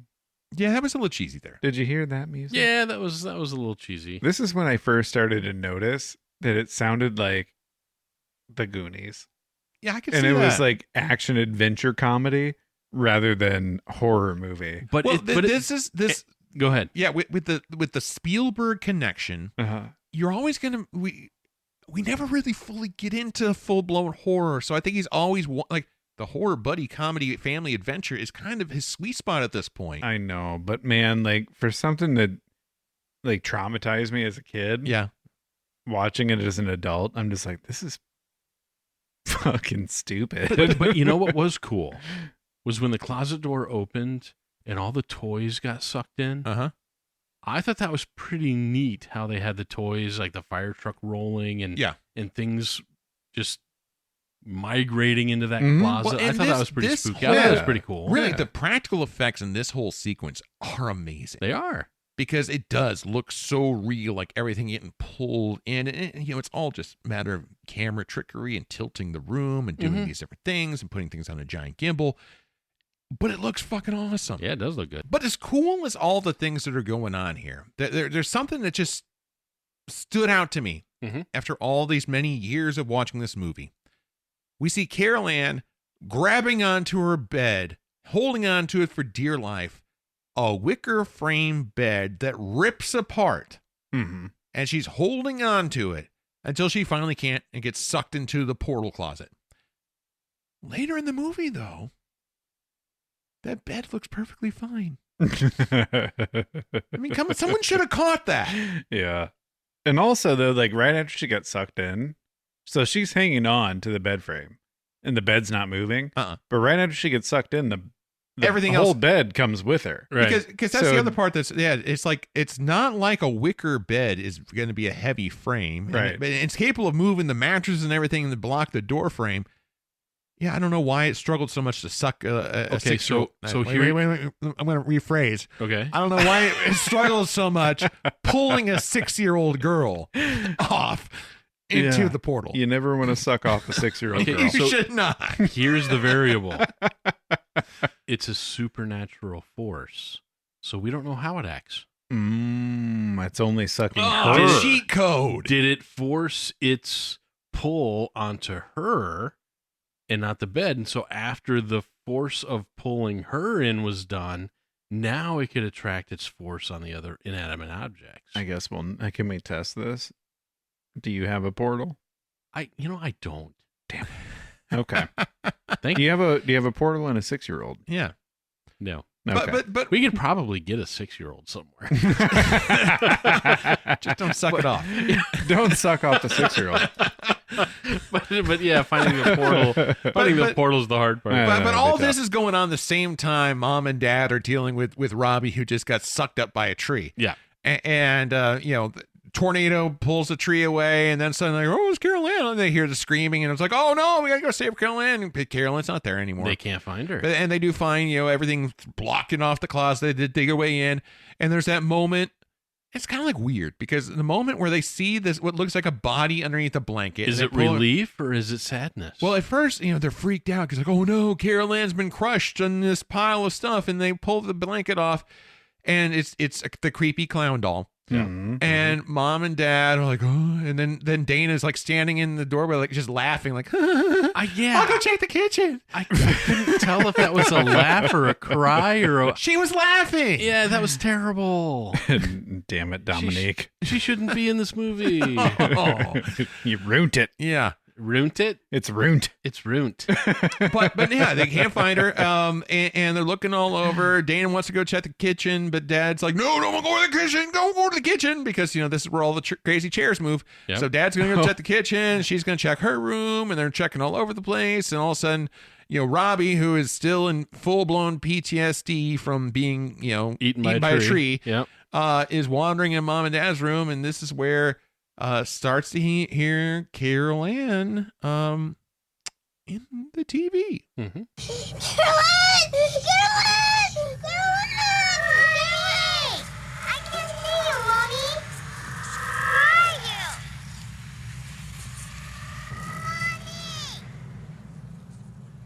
It's a cool effect on the voice. It is a cool effect. I gotta say, that's where some of the sound design really shone. Mm-hmm. Yeah. Well, the problem I have with it is that there's so many of these times that you could tell it's the exact same audio that's being played again, and it wouldn't bother me if it was spread out more, but it's like this was back to back the exact same audio. But they did some cool stuff with it. They took the audio of her recording and basically then played it in almost like this Doppler chamber where they kind of moved. They had it playing out of a speaker and moved it around to kind of get that effect, and it kind of adds some really cool different sounds to it. That is a sound I remember from my childhood watching this movie when she says, it's like, Mommy. It's like almost like in reverse and then forward again. Yeah. That sound, when I watched it, even now, it's creepy. It's creepy, and it kind of gave me the chills. It's creepy. I will also think I do appreciate the fact that so much of Carol Ann's appearance and her connection to the spirit world revolves around static. Because then, years ago when we got a little bit interested into ghost hunting, and kind of nerded out on that for a little while, and there was ghost hunters on TV, and we went to a couple spooky spots on our own. One of the things that it was real fleeting. It was. It was here and gone. I think I still got an EMF detector somewhere. I don't think we ever went anywhere cool. No, I remember we talked about like spreading baby powder on the beams. Yeah, to see if we could find footprints. I think it was just fun to do something. Yeah, but I definitely remember at that point where, in reading things and ghost guys and stuff. And one of the things they said that the sound of static, and that kind of actually helped I don't know, somehow make things, give them the energy or whatever to manifest. The medium. Yeah. The medium for the audio, yeah. Well, you know, my best friend, Zach Bagans. Wait. We're not your best friends? Yeah. He doesn't know it, but like, so your other best friend. yeah, like Zach Bagans, Okay. you know, Ghost Adventures, Zach Bagans. Oh, okay. Gotcha. Yeah. We're best buddies. They use that little machine that Yeah. The throws white noise static generator. out. Yeah. And then the ghost voices come through, which is like totally real. Yeah. Totally happens all the time. On a side note, you're the two best friends that anyone could have. Two best friends that anyone could have. Dude, should we pause for a second and talk about your beer, Brian? This Because I would feel be- like this is the beer that's making me feel like me and Zach Bagans are best friends. So, sticking with the theme of spooky season and the approach of fall, I decided to bring an Oktoberfest. Yeah. Hey, but not just any Oktoberfest. No, not any Oktoberfest. I wanted an Oktoberfest that fit the theme of the movie. Mm-hmm. So, this Oktoberfest is from Founders Brewing. Where's the tie? And What is Yeah, that? I don't get it. In the movie, they found Carol Ann, so they found her. They Founders play on Brewing words. found All her. right. All right. Yeah. I'm smelling what you're stepping in. And this is an Imperial Marzen beer. Imperial. I'm feeling the Imperial. It is delicious. My first sip, I'm like, whoa. Shut the front door. This is good. I'm about halfway in, and that feeling is fading for me. Yeah, I'm about halfway through, and it's getting a little hot. It's getting a little syrupy. It's Yeah. hefty. Yeah. This is a bourbon barrel aged Oktoberfest beer. Yeah. Hoo-hoo-ee-hoo. This beer is not for beginners. This is not a new beer. This is not No. the Sam Adams Oktoberfest. It is not, hell which no. which I almost went with, but I did not see the connection with the film until I found the Founders. I mean, I appreciate the connection with us, though. Yeah. I mean, that's like our fall camping trip beer. Yeah, yeah. it is. It is. Yo, now that Carol Ann has been God. Oh boy. Now that Carol Ann is missing, taken through the portal to the nether regions, you know, then it's time. Did you say nether regions? Come on now. It's a That's even better. It's a kid. Now that she has gone through the portal Now that she's been sucked through Satan's butthole. and she Now- is stuck in purgatory between life and death.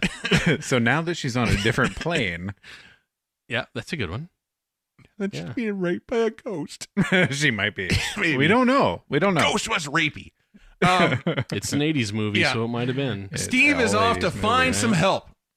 And so he goes to the local college, which apparently has a department of popular beliefs, superstitions, and parapsychology. Brian, Yeah. you went to a couple different colleges. I've been to a few. Do you ever remember seeing a department of popular beliefs, superstitions, and parapsychology? Only at one college. Oh, did you? Yes. I saw it at the College of the Ghostbusters movie. Dr. Venkman, Yeah. he worked there in that Oh. department. Dang. But as far as a college that I attended, Uh-huh. no, I did not. Yeah, so it's kind of shocking that apparently whatever town they're in. near And Cuesta I have Verde- one of my multiple undergraduate degrees is in psychology, and we did not have a paranormal psychology department. movies lie. How cool would that have been? I totally would have majored in that. You mean that wasn't an option for It you? was not, but if it was, I'd be Bankman 2.0. There you go. That'd be sweet. That would have been awesome. Mm-hmm. Yeah. I bet you and Zach Bagans would be friends. Who was your favorite Ghostbuster? My favorite Ghostbuster? Yeah. Oh, the black guy. Winston? Winston. That was his name. I liked Winston a lot. He brought some He levity. did. He brought some sass and some soul. Yeah, I'm glad he was you- cool. I'm So glad you couldn't name him by name because I was like, please don't call on me because I don't know their Winston names. Zedmore. other than that, I think You know Bill, his last name. Yeah. Holy Yeah. shit. Bill Murray is Peter Venkman. He was pretty cool. Yeah. Justin? Who's your favorite Ghostbuster? Egon. Not bad. Oh, that's a good choice. Yeah, I that's a good liked choice. him. I liked him a lot too. Ray Ray Stantz was my favorite. Now, Okay. look at us, man. We could be the Ghostbusters because we all like different people. Yeah. We do. Yeah. We should Dare all. to dream. Do you want to be the Ghostbusters? Let's do it. Hey, what if the Ghostbusters would have shown up in this movie? That would have been dope. That would have been sweet. Would they have been able to rescue Carol Ann? Probably not. They No. would have just They would have like, crossed the streams and the house would have exploded. Right. Right. Carol Ann would have been in one of those little shoebox metal. yeah. Yeah, Ghost in the traps. trap. Yeah, They in the probably trap. they would have killed her. I think they'd have found a way. I bet The they light killed is her. green. The trap is clean. You are true, Your Honor. This man is dickless. One of my favorite lines in the movie. All right. Bad time to take anyway, a drink. Yeah. Steven Spielberg apparently wanted to bring some scientific authority figures to ground the supernatural elements of the film. So he had to have this group of parapsychologists. And I love, though, the first meeting we have between Steve and this group. Because Steve, this is again the tale of multiple movies crammed into one. Steve looks like, honestly, I think how Steve should look in this scene. He looks frazzled. He looks fried. Just looks like he would just smoke a full pack of cigarettes, pound a bottle of vodka, and then maybe just stab someone for shits and gigs. Yeah. Well, he had a cig stuck in his ear. Yeah. But he is, when they ask him questions, he doesn't even speak. Is just like a mumbly murmur. Mhm. Well, I envision that's how I would be. Yeah, he's You know, I burnt out. probably hadn't slept for days. And could you? just an absolute wreck. I mean, my jewel of a daughter's missing. And who do I go to? Who do I ask? Yeah. I go to the police. They laugh me out of the station. And this is his fault because they stayed, right? We talked about it. Like, as soon as once the chairs moved, yes, Oh, yes, yeah. they should have been out of there. you're gone, But and now the you other- can't leave because your daughter's missing. So there's another thing that is the movie does not discuss, and they leave it open, is the compression of time. How long has it been since Carol Ann got sucked up? They kind of made That wasn't even bad. Your word choices are questionable, sir. In previous episodes, he was a wordsmith. Now he's reduced to sucked. That wasn't even bad. They kind of alluded to it a bit whenever they talked about him not being at work for a while. Yeah. And we don't know how long a while is. Right. But, and then, like, whenever his boss comes and she's like, oh, Carol Ann was born in this house and she hasn't been in school in a while. How he knows that, I don't fucking know. But they're, His granddaughter goes to the same school. oh, that's right. That's Yeah. right. Okay. So they're gossipy. Oh, heck, yeah. It's suburbia, of course. Sure. So they're kind of giving somewhat of a timeline, but not really. Like, I mean, it doesn't really feels like explain it. I think at a point I hear like it's been a rough few weeks. Man, I wouldn't wait that long. Hell No. But they haven't gone to police. They haven't done anything. They're going to this Department of Popular Beliefs, Superstitions, and Parapsychology for help. Well, see, at that point, Not a bad choice, though. at that point though, But how long did it take them to find? It's not like it's in the phone book. at that point it was really quick because Well- he even said, we haven't even gone to the police yet. Yeah. So that was like super quick when he found these people. Well, let me ask you, who else are you going to call? Ghostbusters. So the parapsychologists come to the house, and they're getting the grand tour, including the kids' room, which they don't go into anymore Right. because crazy shit happens. in Okay, there. so my favorite thing before they go to the kids' room, they're talking about their experiences with paranormal, and it's so not even close to I what's going on. know. He's talking about. Freeling, we'll record any psychotronic energy There we or go. event. Yes, Ryan photographed an extraordinary episode on a case in Redlands. That's right. It was a child's toy. A very small matchbox vehicle just rolled 7 feet across a linoleum surface. The duration of the event was 7 hours. 7 hours for what? For the vehicle to complete the distance. Of course, this would never register on the naked eye, but I have it recorded on time-lapse camera.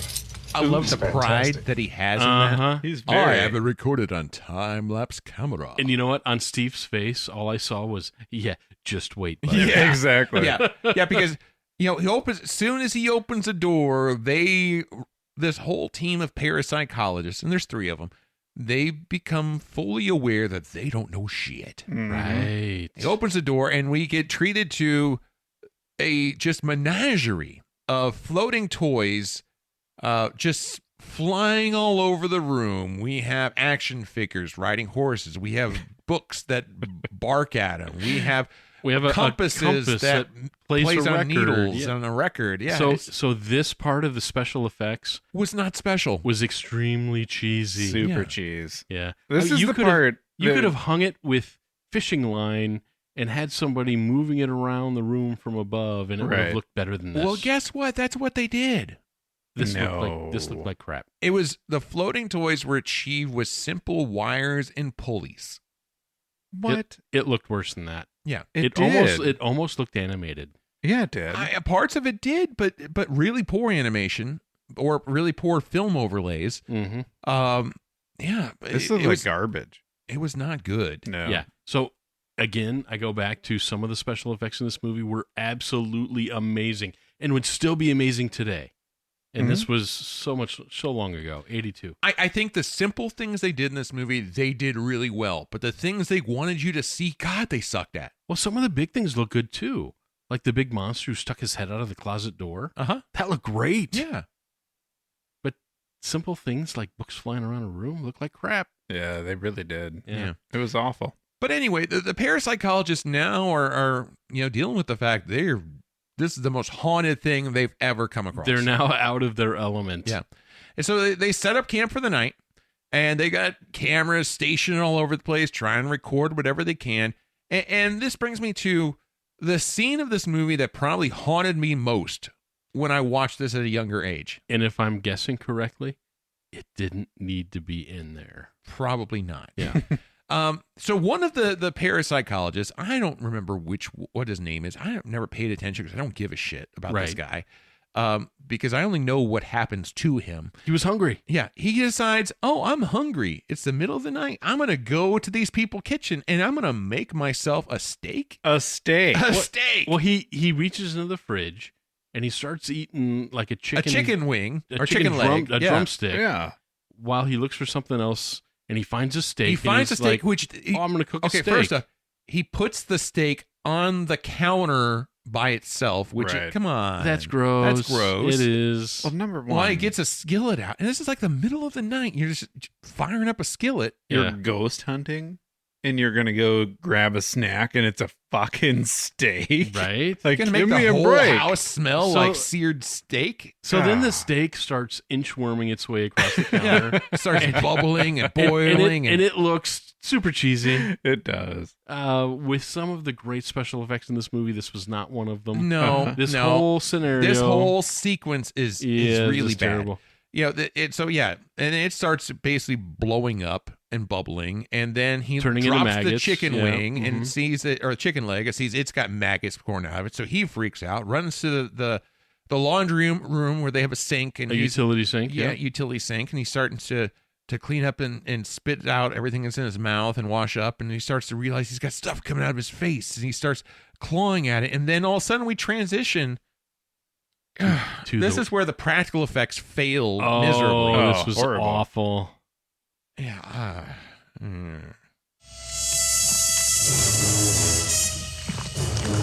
And he's just. We have a very fake rubber head on top of shoulders. You could tell this does not line up, and it's just tearing the flesh off. And we have a skull underneath, and It's then all of a over. sudden he snaps into reality, and it's like it was gross, It like was really gross. And this scene did not even need to be in this movie. But it was so fake. It was terrible. It was So the shot to his face when he started to pick at it was total like fake model. Yeah. It's like I could have done that with Halloween makeup from Yeah. fucking Spirit. I know. Right? This was awful. For a great movie, this was awful. I agree. I'm It not didn't gonna need say to the be first there. part, but I will Well, say this yeah, was okay, bad. okay. This was an awful special effect. And This was and bottom line, what was the budget on this? $10.7 million. Okay, and for some reason they only budgeted for one fake head. Yeah. Now most of that budget went to special effects. I don't know where, Uh, but it definitely did not go to this not- one fake head. Not here. Not in this point. Because they had one fake head, one stab at this. And so the actor Max Casella, who played the guy who went and ate the chicken leg and all this, is like, fuck that. I am not going to be responsible for the one fake head in this movie. So you know whose hands are actually ripping apart the flesh of the face? Is it Steven Spielberg? It's Steven Spielberg. Shut the fuck up. No, Steven Spielberg's hands are the one ripping apart the flesh on the dead Okay, face. so I was going to say maybe it was this Toby Hooper that had the day of directing that day. And he's like, you know what? Chainsaw Massacre, here we go. I'm going to rip the fucking face apart. This was the only part of the movie that had gore. Right. And the thing is, this would have flown perfectly fine if this was The Evil Dead. Right. If this was Sam Raimi and this was Army of Darkness, Mhm. I would have totally bought this effect and would have loved it because that style is all about the camp and cheese and gore and all that. But So- this did not This did not work. Now, not I, one bit. I thought when I watched it, they didn't need the fake head and the fake face. When he looked at his own face in that mirror and his hands went to his face to start picking, and then they shoot to the drain in the sink And the you see the blood. blood and the flesh falling, you know what's going on. You could have Right. just cut right back up and suddenly everything was fine. Right. But honestly, right. here's the thing. You did not need that stupid ass fake face. No, but No. beyond that, right after this, they have the full body apparition come down the stairs, which was amazing. which was amazing. And you Oh, have it the was great. watches and shit drop from the ceiling. Mm-hmm. You didn't need any of that. You could have just had the guy had the maggot scene in the kitchen, then suddenly freak out, run back to the living room, and holy shit, Like- now there's an apparition. Like, even cut out the steak part. Yeah, That was you didn't stupid. need that. He eats the drumstick, and he's like, he pulls it away to take another bite, and it's got maggots on it, and he drops it. And he's like, oh, gross. And then he runs in, and then the apparition comes down the stairs. I totally agree with you. It absolutely doesn't Well, fit. and- It's a and sore what thumb. we didn't touch on is before this scene, this guy goes up to go check out the bedroom of the kid's room and comes down all bloody in the chest because he got bit. He did. And he pulls up his shirt and he's got giant, it looks like a freaking shark just gnawed into his side. That's the biggest bite mark I've ever seen. It's huge. That by itself would have had this guy freaked out to the point like, fuck this. I'm We out. did not need to have No. rubber face in the Right. bathroom. because he left and did not come back. No. But they also didn't give that scene where he got bit on the side by a Nearly enough gigantic time. mouth, Nearly enough time. like anything. No. It was just like, oh, you're fine. oh, well, that's a very big bite mark. And then, yeah, boom, on to the next thing. Right. He's the only guy in the movie who got bit. You know, Robbie got swallowed by a tree, but he didn't have bite marks. Exactly. I got to think this is an editing issue. I think what it is, honestly, Mhm. they spent a bunch of money on a fake prosthetic head, and Steven had to use it. Spielberg is Yeah. like, well, Oh, We we're gotta use it. fucking using it. That's it. Because it looks terrible. It doesn't add anything. They could have very easily edited around it.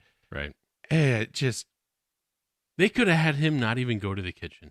Right. They could have had him sitting next to the other guy with the cameras rolling, And then the and he apparition falls goes down. asleep, Yeah. and then he wakes up when the bright lights come when the apparition is there. That would have made much more sense. That would have been more seamless. Yeah. it was Yeah. like they wanted the cherry on top, but the cherry was actually a turd. I could not agree more with this scene. You ruined my ice cream. Yeah. Yeah, this was a scene. Enjoy that- your shitsicle. Shitsicle, nice. Didn't need to be in the movie, Not one bit. and I regret that it was in there. Yeah. Yeah. I feel bad for them for putting that in there. I agree. I agree.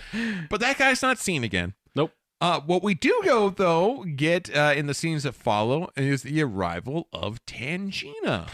Or Tangina. Tangina.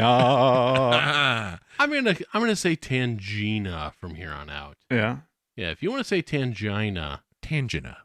Tangina? Tangina. Ooh, that's a good play. Tangina. So we didn't talk about this before, but apparently the actress who played Tangina or Gina, Zelda Rubinstein, claimed that she had real psychic abilities. Really? She told Spielberg that she was tapped into the other side. Okay. She looks like it. I believe that. Mm-hmm. So, what side of the rainbow are we working tonight, Dr. Lash? Is this your Knott's Berry Farm solution? I know what you're thinking, but you must take my word for it. She's cleaned many houses. Her gifts have been documented. Look, we haven't heard Carol Ann since last night. Why is this door locked, Mr. Freeling? Trying to He's answer with my mind. Right. And I do appreciate the fact that, we have, Steve, who's being a bit of the skeptic here. Right. I like that. I can understand the jump between going to a parapsychologist and then inviting in a cleric, like a clairvoyant person. That's a bit of a leap. So his distrust and his skepticism, I think, is spot on. And he tests her out. Yeah. Yeah. He does, and she proves him wrong real quick. She does. Yeah. And she does also provide us, this scene or this act's big exposition dump. Mm-hmm. There is no death. It is only a transition to a different sphere of consciousness. Carol Ann is not like those she's with. She is a living presence in their spiritual earthbound plane. They're attracted to the one thing about her that's different from themselves. Her life force. It is very strong. It gives off its own illumination. What a spooky It is a voice. light that implies life and memory of love and home and earthly pleasures. Pleasures. Mm-hmm. And it's a good written part. It's sounds convincing enough. It makes her sound like an expert. Right. Yeah. Like she really knows what she's talking about. She lays it all out. And that by itself, I would feel was enough for this moment. But they launch straight into battle plan. Yeah, they do. They're figuring out where the hot spots are and where they need to go. And they're marking things on tennis balls and gathering ropes. And they're going in. And my favorite thing about her is some of her offhanded comments. Like, where's the heart of the house? She's like, this house has many hearts. Right. I mean, just off the cuff and walking away, she knew more than everybody else, and it was noticeable. I will say that when I was younger watching this movie, I thought she was the creepiest part of this movie. Oh, yeah. Yeah, I totally agree with you. Yeah. And there's a part we haven't got to yet that in particular is like, whoa, I don't know what's going on, but I don't like it. And we'll get to it. I'll bring it up when we get to that spot. But they're gathering things up and they are ready to go into action. And so that they go up to where the bedroom, going into where the closet is. And they're going to send mom through the portal. Well, so the plan is to basically, they don't even say exactly what the plan is initially. They're tossing tennis balls through. Mm-hmm. And tennis balls goes in the closet but comes down through the living room. So they know, okay, this is the route. This is the passage. The problem I have, if anything, with this whole scene is that we're like an hour and 20 minutes into this movie. Mm-hmm. This all comes very quick, this thing, without any real explanation of how any of it's working. But they just know how it's working. But honestly, whatever. I'm going along for the ride. Sure.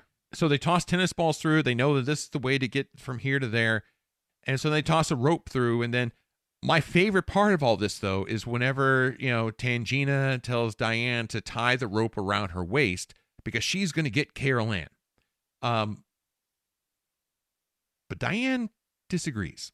Help me, guys! It's around my waist! What do you think you're doing? I'm going in after her! Won't come to you! Let me go! You've never done this before!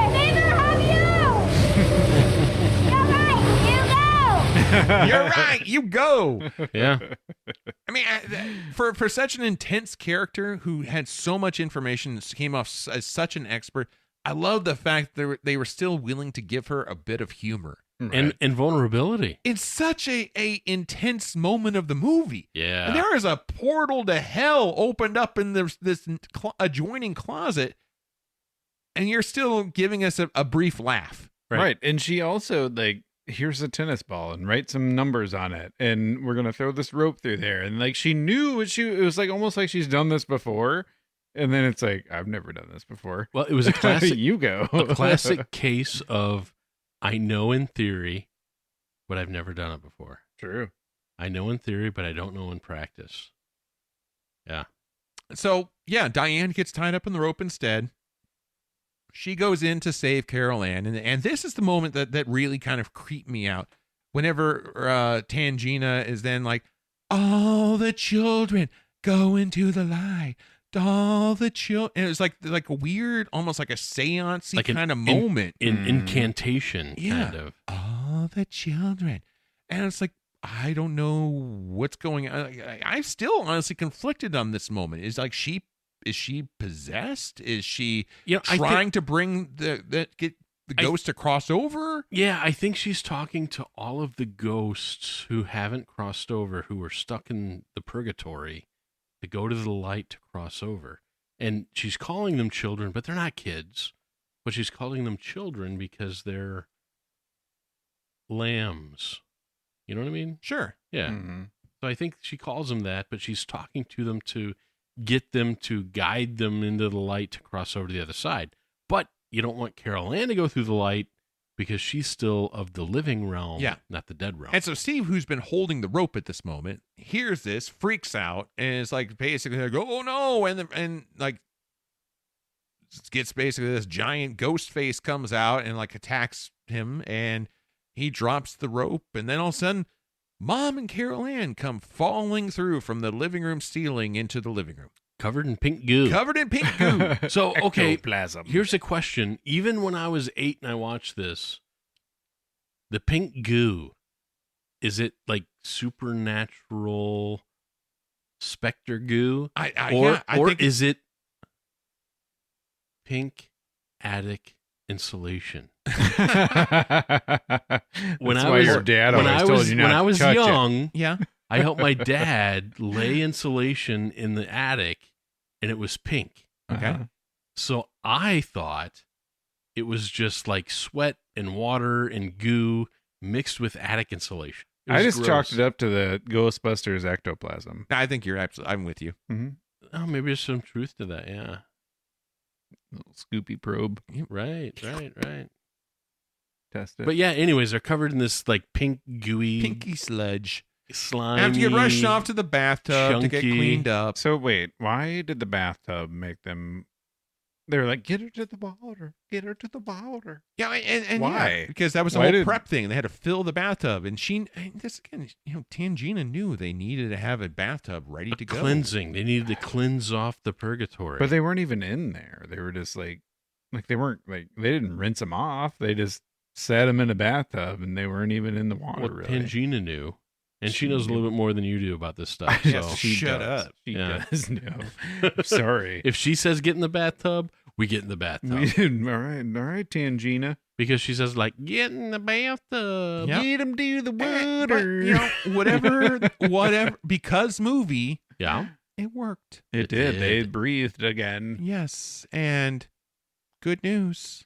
This house is clean. Clean. Or is it? No. Okay, so it's definitely not like there's sludge all over the place. It's not clean. No, at this point of the movie, when you watch it for the first time, you think this is the resolution. Right, because you just had a freaking battle with the demon world. Yeah. This should be the end of the movie. And you got Carol Ann. Yeah, you got a big old skeleton. And everyone's out of the back. closet. And again, take 2. I'm not spending another night in this house. No. I have my daughter. I have my wife. We gone. Yeah. Motels are open 24/7. Yes. Head to the Holiday Inn I'm right out. now. I am out. Yep. And that's really what we're getting ready to get into is bullshit like number 8 of this entire movie. Bullshit number 3, maybe. Yeah. So right now, Okay. we go from this directly into scenes of boxes being loaded into a moving van. Right. You think And they're that's doing at the the right 1 thing. hour, 33-minute mark. Yep. Mhm. Hour and a half is really what this movie should have been. Yeah. This should have been the end of the movie. They should have cut it right They there. pack all the shit in the Atlas truck. They stand on the front lawn. They say, "See you later," Yeah. and they leave. Hell yeah. In scene, closed curtains. We just had our Scene. conflict. We should have about 2.5 minutes of denouement, and this movie should be done. I love it Right. when you say denouement. Denouement. Yeah. And it's over. And that's the end. But that's not what we get. Oh, no, it's not, is it? No. And I will say I am torn in many ways on this last 18 minutes because this last 18 minutes contains really the best horror movie scenes of the movie. And it goes by so fast. It's action-packed. It's like, But- on your mark, get set, go. But as you just alluded to, this part of the movie should never exist. You're correct. This is also the part of the movie where the music didn't make sense and the overacting got insane. We start the scene off where mom and dad are awfully damn nonchalant, talking about how, man, it just feels like it was a long dream and feel like I slept for days and all this. But they talk about it as if clearly they just had all this stuff happen yesterday or the night before. I got to tell you, as a parent, you putting your kids back in that room? No. Fuck no. Because, and here's the thing, Dad, and we haven't gotten into this. We kind of glazed over it, but Dad understands at this point that the reason all this shit's been going on is because the company that he works for that built all these Quote, unquote, houses moved a cemetery, but didn't actually move the cemetery. They just moved the headstones. They only moved the headstones. And so they've built an entire subdivision on top of a field of dead bodies. Yeah. He's now cognizant of it. And he, despite he knows all this shit's going on, basically they're like, okay, we're just packing up and I'm going to go quit my job and I'm going to go to the office and tidy a few things up. And then I'm going to come back and then we're going to go to the Holiday Inn and if the kids get tired, just let them conk out. Now, all this scene is taking place in broad daylight. Yeah. Mm-hmm. It's daytime. Right. If this guy, all he has to do is go to the office, he should be back in very quickly. But for some reason, maybe an hour, a couple hours, maybe. But the kids are in their pajamas in bed. And what's Mom doing? Mom takes a bath. Yeah. And then lies down for a nap. I was expecting a little bit more from the bath scene. Mom doesn't just take a nap. Before she goes to take a bath, she says to the kids, I'm going to go take a bath. You guys go ahead and tuck yourselves in. Yeah. Like, you just had this really traumatic thing happen, and your kid was lost in the ether in some other spiritual plane, and you had to climb through this portal to get her, and he almost died, and so did she. And the other one almost got eaten by a tree. Right. Yeah. Right. And you're just going to be Minor like, tuck details. yourselves in.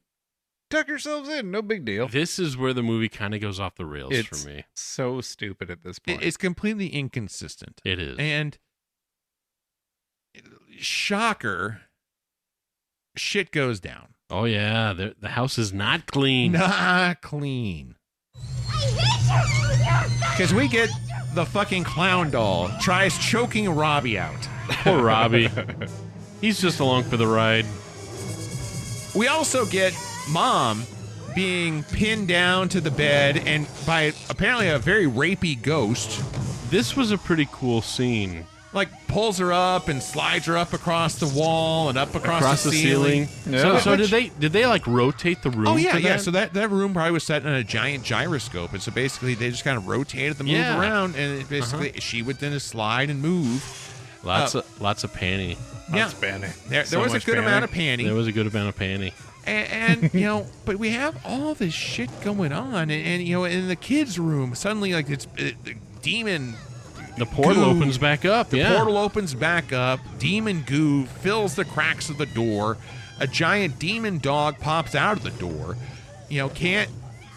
Diane can't get through. She's propelled down the stairs. Doorknobs spark. She's running all over the neighborhood, or running around trying to scream for help. Falls into the pool in the backyard. Mm-hmm. Skeletons and corpses pop up. Funny story. The skeletons in the pool were not props. They were real skeletons. I did read that. I read that, yeah. Because apparently They're getting cheaper. getting real skeletons is cheaper Isn't that than getting crazy? prop skeletons. It's crazy to think. That is crazy. Would you have a real skeleton in your house? No. No? No. You seem like somebody who would. No, I like my fake 12-foot skeleton Yeah? that just hangs out for Right. Halloween through Christmas. So shit's about to go down. Yeah. Mom is stuck in the pool. All these bodies start popping up out of the ground. This is when the overacting got real out of hand. Yeah. Like there was a point where Coach came up, both hands on his head, and he's like, "Oh!" before he runs into the house. Like, who fucking does that? Yeah. Like, your family's in danger. My first reaction is not going to be put both my hands on my head and scream. And can you just imagine you were the neighbors that came up to help Diane out of the pool? And all of a sudden, there's like fucking skeletons in the water, and there's demon lights flashing outside. They'd be like, "What the fuck is going on?" No wonder they didn't follow her into that. Right? Yeah, the wife wouldn't let him. So no, you're not fucking going. I ain't no idiot. So I had to ask, because they never get into it. But this is not like a brand new subdivision. They're on the multiple phases in. So Right. houses have been here for a while. They've been there a minute. The only thing new that's going on in this particular house is that they're digging a swimming pool. Yeah. Is it just that these ghosts don't like swimming? Well, so the ground is disturbed, right? Yeah, but they would have But- been disturbed putting in the houses, right? You But got to put they- foundations and shit. They also didn't the stuff started happening before the crew even came to do the pool, right? That's right. Yeah, because Carol Ann was seeing the TV from the very first scene, right, talking to the people. and they hadn't started the pool yet. But how long had they been in this house without any activity whatsoever? So why is it that this is the house and nobody else is having these issues? Maybe it was the tree. I think it was Carol Ann. I think Carol Ann was the conduit. Yeah, the lightning rod. Yeah, they did say she was born in that house. Did that have something to do with it? Maybe, I don't know. Born in the house of the dead. Born in the house. Yeah, but regardless, they get the kids out of there. There's some very cheesy Nightmare on Elm Street type special effects of her running down a super long hallway and this and that. But she does bust in, get the kids, rescue them. Dad shows up. They're trying to pull away. Dana shows up back. Her boyfriend drops her off after dinner and fucking and she screams in the street and they drive away. That was even cheesier. Like, my God. It just don't be in this movie. Another example of why she didn't need to be in the exactly. movie. Yeah. And I do though. Again, I said it before. I'll say it again. One of the things I enjoyed the most, and I caught this time more than probably any other times to watch it. As she's screaming, Robbie's telling Dad, "Drive away, drive away." Drive away. Robbie doesn't want anything to do with it. Screw my older sister. Leave her behind. Let's go. Now, to kind of jump back to the hallway scene. Yeah. One of my favorite shots in cinema is the way that they shoot it to where it elongates the scene. I love that. Yeah, it gave me shades of, oh gosh, what was that movie? The Shining. It's an amazing effect. And it's it's a great effect. It's honestly a very simple effect in today's age when you have 4K cameras and things are still basically screen at 1080. It's a parallax effect where you are inverting your camera movement with the zoom. Okay. And so basically, because you can maintain the same depth of field or the same, but you're changing what's in frame. Right. Because the difference between the way the camera moves and what you have zoomed in. And so if you're changing your focus the same time you change your zoom, or I'm sorry, if you change your zoom the same time you're moving the camera, it's a really cool effect. And today I do it all the time with drones because it's so easy. Yeah. But in this kind of shot, in that, you had to have a guy pushing a pulley, and you had to have someone sitting on the camera, next to the camera, controlling the zoom to make sure you kept things in zoom, and someone else changing things to change the focus to make sure everything stayed focused. It's a multi-man operation. And yeah, it looks really cool. And I love this effect. But the thing that I thought was really funny about it was like, it started off that way, and it was like just the hallway. And then she was in frame, and it stretched again. And then she was running, and then it stretched again. And it was like, come on, man. Like, just do it one time, Like, they took it too far. Have either of you ever watched the TV show Severance? No. On Apple TV? I started to, but I couldn't get into it. See, the second season starts off with this long running sequence that made me think about this, because it's the main character just running, downing hallway after hallway. Looks exactly the same. Yeah, and that's kind of what it felt like here. It was hallway that never ends. Right, exactly. And this is their house. Yeah. So everything is super hectic right now. Uh-huh. She gets pulled out of the pool with the skeletons in it. She's trying to get the kids, which she ultimately does. There's a little suspense there. It's harrowing. She's trying to leave the house, but coffins and bodies are popping up out of the ground. Right. Mr. Freely shows up. He's trying to fumble with the car keys to get it started. Which was very tropey. It is tropey, but at the same time, it creates a sense of anxiety and panic. Sure. And then the stupid scene with the oldest daughter showing up there. Yeah, she was awful. And then they go and drive away. After they drive away, though, you get the moment. In one hand, it's kind of cool, but the other hand, it's like, where the house kind of folds upon itself and implodes. Yeah. Mm-hmm. Where does the house go? So to the other plane. Yeah. Does the house get pulled into that portal? It gets sucked into the nether region. Yeah. Into the butthole. Into Satan's butthole. And so all the neighbors and stuff are coming outside. And because that's what neighbors do. Yeah. They come out and watch things. That's like the whole kind of like the last Starfighter. You got to come watch the high score. You got to break the record. Well, I was thinking more Dane Cook. Fuck shoes. You know my stance on shoes. Right. And so they come out and coffins are popping up in their yard too. So it's not just, the house is crumbling in upon itself, but the whole neighborhood is going to shit here. Yeah. Yeah, there's explosions and fire hydrants and yeah. And I appreciate the movie magic that goes into this moment, and the fact that they built like a 6-foot scale replica of the house, and using cables and steel strings and sucking things through a giant vacuum to create that effect, and then slowed it down to be on screen. It was only on screen for like 2 seconds. It was, but it was a really cool effect. It was a cool effect. Especially for 1982. Sure. And the technology they had to pull something like this off. It was really kind of neat. But it was weird because it never should have happened. The movie should have been over by now. No, should have been. Right. Yeah. But as alluded to, the family drives off. They don't see the house implode, but they've been traumatized plenty. So they make it to the Holiday Inn, the one that Dana remembers from, things.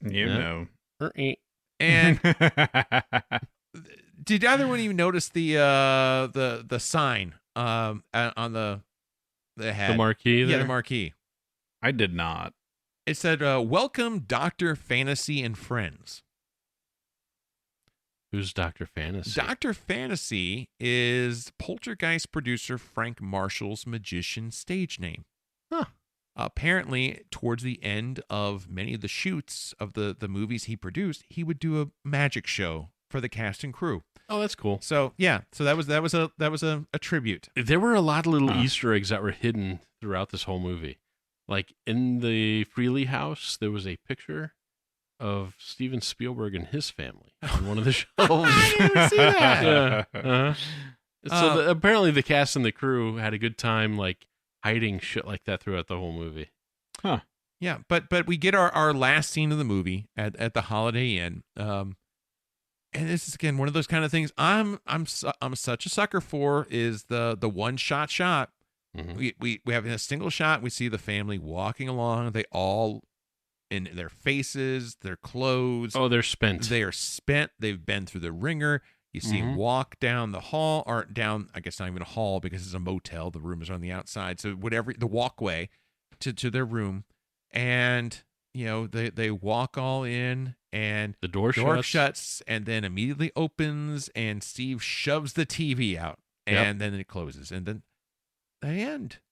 Yeah. And that's the movie. That's the second ending. That is the second ending to the movie. Or maybe third. Yeah. Uh-huh. Yeah, because this movie would have been 20 minutes long if it was Brian's house. Right. Because when the chairs get stacked, Brian gets packed. Goodbye. Right. See ya. I'm gone. So we've covered a lot of ground, but are there any other fun or notable moments that you were thinking about that you wanted to talk about that we didn't get to? Yes, I do have one. Well, Do tell. let's hear it. So there is a scene that involves a taxi. Right before this, an e-buzz. There is, what's his name? The boy, Abby. Robbie? Abby. Abby is laying on mom's chest. And she's like, oh, you're going to Grandma and Grandpa's tomorrow. They're planning all these fun things for you to do. And Grandma and Grandpa, I expected Grandma and Grandpa to pull up. But no, they stuck Abby in a taxi. There was no hugs. There was no kisses. There was no I'll miss you. Like, get the fuck out, Robbie. He gets into the back of this taxi. The dog jumps in, and then he stares out the window. Like, he's peering out the window, and they're just like, make sure you call me. And it's like, where did that come from? What a weird scene. It was weird. I can excuse that because as mom and dad, I don't know how I would act. But why didn't Grandma and Grandpa? You're putting the kid, maybe 8, 10 years old maybe. at the most. You're putting a 10-year-old kid into a taxi in the 80s with no phones, no GPS, no tracking systems, and you're expecting this taxi driver to take this 8 to 10-year-old kid to his grandparents' house. I thought maybe the taxi was taking him to the airport and he was flying to Grandma and Grandpa's house. Because maybe Grandma and Grandpa lived somewhere else. Would that be better? Yeah, it's the 80s, you know? I mean... Hey, kid, get in an airport all by yourself. Hop on a plane. Fingers crossed it's the right one. I did more independent stuff when I was that age. I mean, come on. I never flew by myself. Like, Really? not at 8. Really? Hell no. Huh. I had no reason to. Yeah. Like, I mean, my family was all here. You know? I mean, this kind of goes back to the 80s were a different time.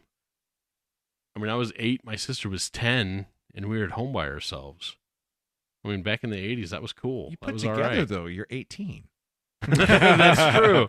But did you ever get a taxi by yourself? No, I never rode in a taxi by myself at that age. I didn't do that till I was in my 20s. Yeah. So that was, but he had the dog with him. But yeah, that was a little weird. That was an odd Yeah, that scene. was a And little she's weird. like, I'll give you that. there was no hugs, nothing. It was just like, make sure you call me, okay? I was just happy to be rid of that little shit. Fucking weird. Get your weird teeth out of here. Anything else? Any other moments stood out to you? I think we covered all of my like burning points. All right. Then let's move on to some questionable choices.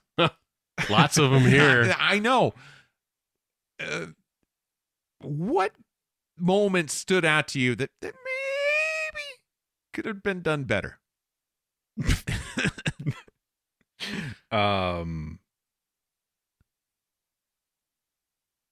Man, did we not?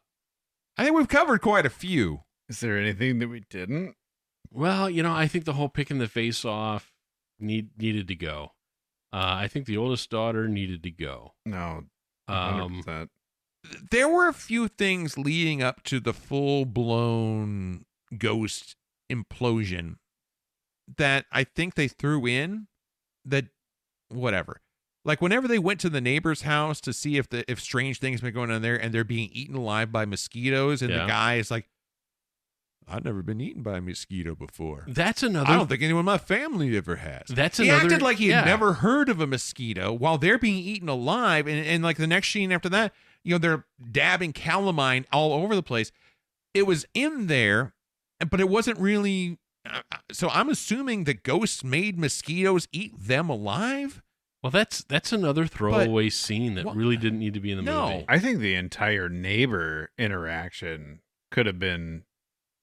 They could have done without him. Well, because even like they had the remote control battle at the beginning of the movie. When he was like standing right by the TV to change the channel when you could have just gone on the TV and pushed the button and then it would be done. Right.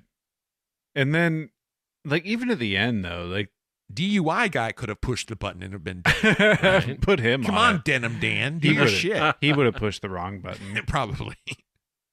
But the neighbor itself. So all the mishaps they have with the neighbor, if at the end the neighbor didn't save them from something, then what was the point of the neighbor? Yeah, he could have been cut out of the whole thing. There was no point. He did help Diane out of the skeleton pool. Did he? He did. He When did. she was trying to climb up the pipe, he's the hand that reached down and grabbed her. Right. Yeah. Right. But yeah, like she could have eventually climbed out of that pipe. Maybe. Could have. Yeah, that's another thing that there were quite a few things that could have been removed to streamline this movie. Yeah. And I think the neighbor and the interactions with the neighbor is one of them. And a 2-hour horror movie is pretty painful to sit through. Yeah. The other one, we touched on it before, but I'm going to throw it out again. Why would you even have a clown that goddamn creepy in the room? Why is it always sitting It's a there thing of staring at nightmares. him? Well, let's jump into the Wayback Machine, okay?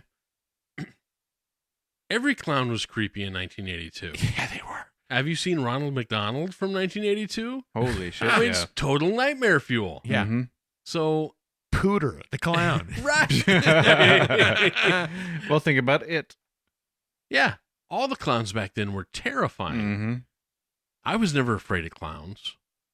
In fact, I was a clown for Halloween one year when I was about 7 or 8. I bet you were terrifying. I may have been. Baby Brian dressed as a clown. Mm-hmm. That's So- nightmare fuel. So a lot of things that look scary to us now, in 1982, were just normal. He was afraid of that clown. Yeah, he kind of was scared of that clown. He kind of was scared of the clown, and I can see why. You know what? We didn't touch on it, but during that whole final battle scene, that was the second point that Robbie nearly got choked out for real life. Yeah. Because that clown almost killed him. Now, that clown was an animatronic. And so when it wrapped itself around its neck and it lunged at him and stuff, that thing was not predictable whatsoever. So a lot of the fear on Robbie's face was legit. So apparently the kid was like turning purple, and someone was like, hey, maybe we should call a cut. Holy shit, Steven And so Spielberg. then Steven Spielberg had to go get him another ice cream cone, and they had to sit there and talk for a little bit. And And he's like, no, listen, so, like, yeah, Oliver, what would it take for you to, not sue my ass off? I don't get this reaction out of adults. This is amazing. You're amazing. Yeah. Yeah. Well, yeah, because he's almost fucking dead. Twice. Jesus. So, I think in looking at the movie as an entirety, there are quite a few pieces that could have been removed that just did not add anything to the movie. Right. Yeah. The Macarena flip-off scene. Yeah, we didn't need that. No. Just give me straight give me straight to the ghosts. And I'm glad you brought that, because that brings me up to my next question. What did not hold up? And for me, the number one thing that did not hold up was creepy construction workers hitting on 15-year-old girls and moms thinking it's funny. Yeah, that's not funny. Oh, it's just creepy. Like, And not horror movie creepy. It's No. it's pedophile creepy. that's me going out and punching somebody in the mouth. Yeah, I think if Dad was home and saw that, yeah, he's drowning some construction workers in the pool. And I actually kind of am disappointed that Mom didn't do the same. Yeah. You know? Yeah. Yeah. That again, another scene that didn't need to be in the movie. Right. No. Yeah. I don't know. Like, they were trying, I guess, to be like funny, but it's a horror movie. Like, you don't need a bunch of funny, right? Like, I don't know. Like, I get, like, around that time, like, but this wasn't a slasher film either. And like slasher films, they have their funny moments, and it's kind of it's campy and it's like cheesy and like, but you could have made this something that wasn't that. Yeah. You know what I mean? Like, do you remember like Paranormal Activity? Yeah, absolutely. When it came out, it felt so real that it was like, oh my God, this might be real. And then when you found out that it wasn't, you were like, oh, I feel so stupid. But like, Did you think it was real? I did. Yeah. I never thought it was real. Oh, fuck you guys. All right. I thought I was big into ghost hunting at the time. Me and Zach Bagans, we talked about this. But like, if you let yourself be immersed in it, it feels real. And none of this felt real. Like, not a bit of it. If you could change one thing about this movie, I don't care what it is. One thing, you pick it. We change it. What would it be? I get rid of the oldest daughter. Her entire arc, her entire presence in the movie, the storyline, she added nothing. Get rid of her. Okay. I see where you're there. I like that. I do. Yeah. But I would drop the last 20 minutes of the movie. Okay. End it when they get Carol Ann, and then that'd be it. I could deal with the awful acting of Dominique Dunn.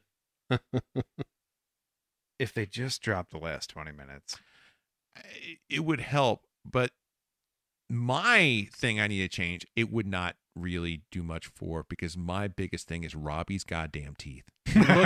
He looks like the Buc-ee's mascot. And the worst part of it is in that when Carol Ann first starts talking the TV, when he's the TV behind him and his teeth are in full silhouette. Yeah. My God, he looks like a goddamn beaver. How did nobody catch that? I could see that. I know, it's like a finger, like it's one protruding out. One lone finger sticking out of his face. Give that kid a log to gnaw. You know, I just want to reiterate a couple things I thought were strong and that were weak. I thought the sound design was great. I actually thought the soundtrack and the sounds behind the acting was really, really good. The last 18 minutes, when it was real helter-skelter, it kind of got jumbled. I was waiting for Chunk right? to like pull up his shirt it was do kind the of a truffle shuffle. Kind of a Goonies moment there. Dun, dun, dun, dun, dun, dun, dun, dun, dun. You know, like that's what I was waiting for. And the other thing that really stood out was the special effects. Some of the special effects stood out as awesome. That would have been great today. Yeah. And some of the special effects stood out because they were so terrible. Mm-hmm. I wish there was a more median there. If all the special effects would have just been okay, I think it would have been better than having awesome special effects and really crappy special Right. effects. It leaves it begs the question. Why? Yeah. Why did you do this? Why did you do such a good job here and such a shit job here? I agree. That's a question I have in my mind. Yeah, I hear you. All questions I wish could be answered. But since we can't, I want to move on to something else. Yeah, so let's do it. I'll text Steven Spielberg after this. There you go. And I'll get those answers. Yeah. Steve. What were you thinking back in 82, dude? I was high as fuck. I don't know. Right? That's why I made them get high in the movie.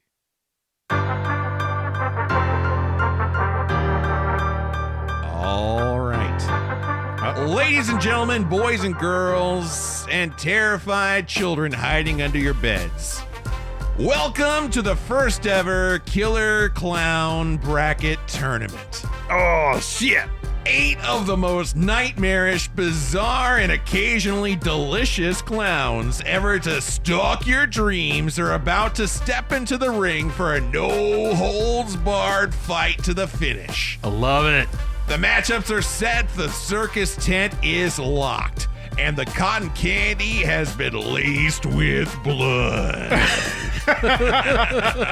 So grab your popcorn, pour yourself a cold one, and get ready, because the Battle of the Bozos begins right now. Did you just say Battle of the Bozos? I did say Battle of the Bozos. That is beautiful. I'm all in here. Let's go. This was so unexpected, and I love Let's do it this. so much. I'm rolling my sleeves up. I'm ready to clown this town. So me and a committee of myself and I Okay. came together and compiled a list of 8 crazy, violent clowns inspired by the creepy clown doll in Carol Ann and Robbie's room. All right. Okay. And we are going to put them to the test. I don't know if I know 8 clowns. This will be exciting. Oh, I'm sure you do. And honestly, I had to whittle it back, and I tried my best to pick ones that you would be familiar with. Okay. So if there's one or two that you might not, we'll committee it. Okay. But basically, we're going to this is deathmatch style, and I'm going to give you. They've been, I will tell you, hours, minutes, seconds of thought went into how these should be seated. All right. And so we're going to kick things off. Round 1. Fight. Pennywise versus the Insane Clown Posse. Oh, fuck. We got a cosmic entity that feeds on fear, and we got 2 hardcore rappers with an affinity for Fago.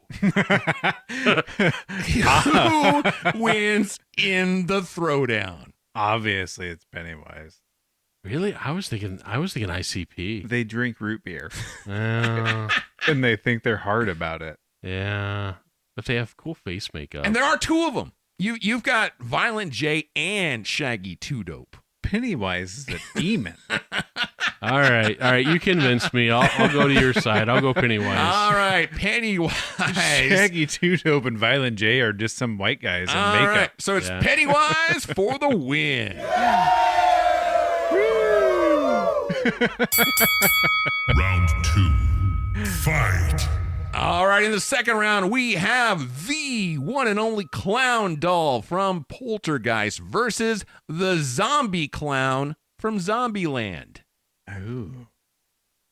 I think I'm going to go zombie clown because Robbie kicked the shit out of that. He sure did. He beat the clown. stuffing out of it. He did beat the stuffing out of He him. may have used his beaver teeth, though. Yeah. But still. But still, he's a kid. Right. And he beat the stuffing out of that clown. So I'm going to go zombie clown. And the zombie clown, the zombie's already dead. Right. Like you gotta destroy his brain. Yeah. I don't know if a stuffed zombie or stuffed clown has the wherewithal. Right. All right. Yep, going zombie clown. Zombie clown. All the way.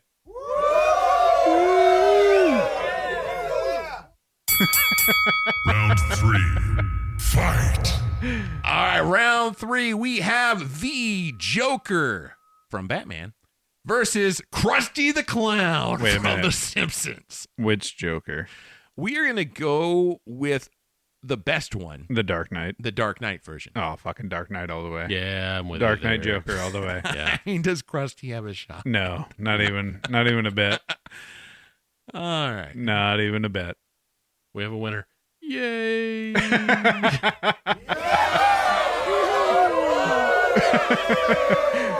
Your crowd is so enthusiastic. You can only muster so many people for a battle of the clowns. I just want to give a quick shout out to our studio audience. Thank you for showing up today. You guys rock. Thanks, all 4 of you. Round 4. Fight. All right. This is where things might get a little bit obscure. We have Sweet Tooth from the Twisted Metal video game franchise, as well as the yeah. TV show, Yeah. versus Ronald McDonald.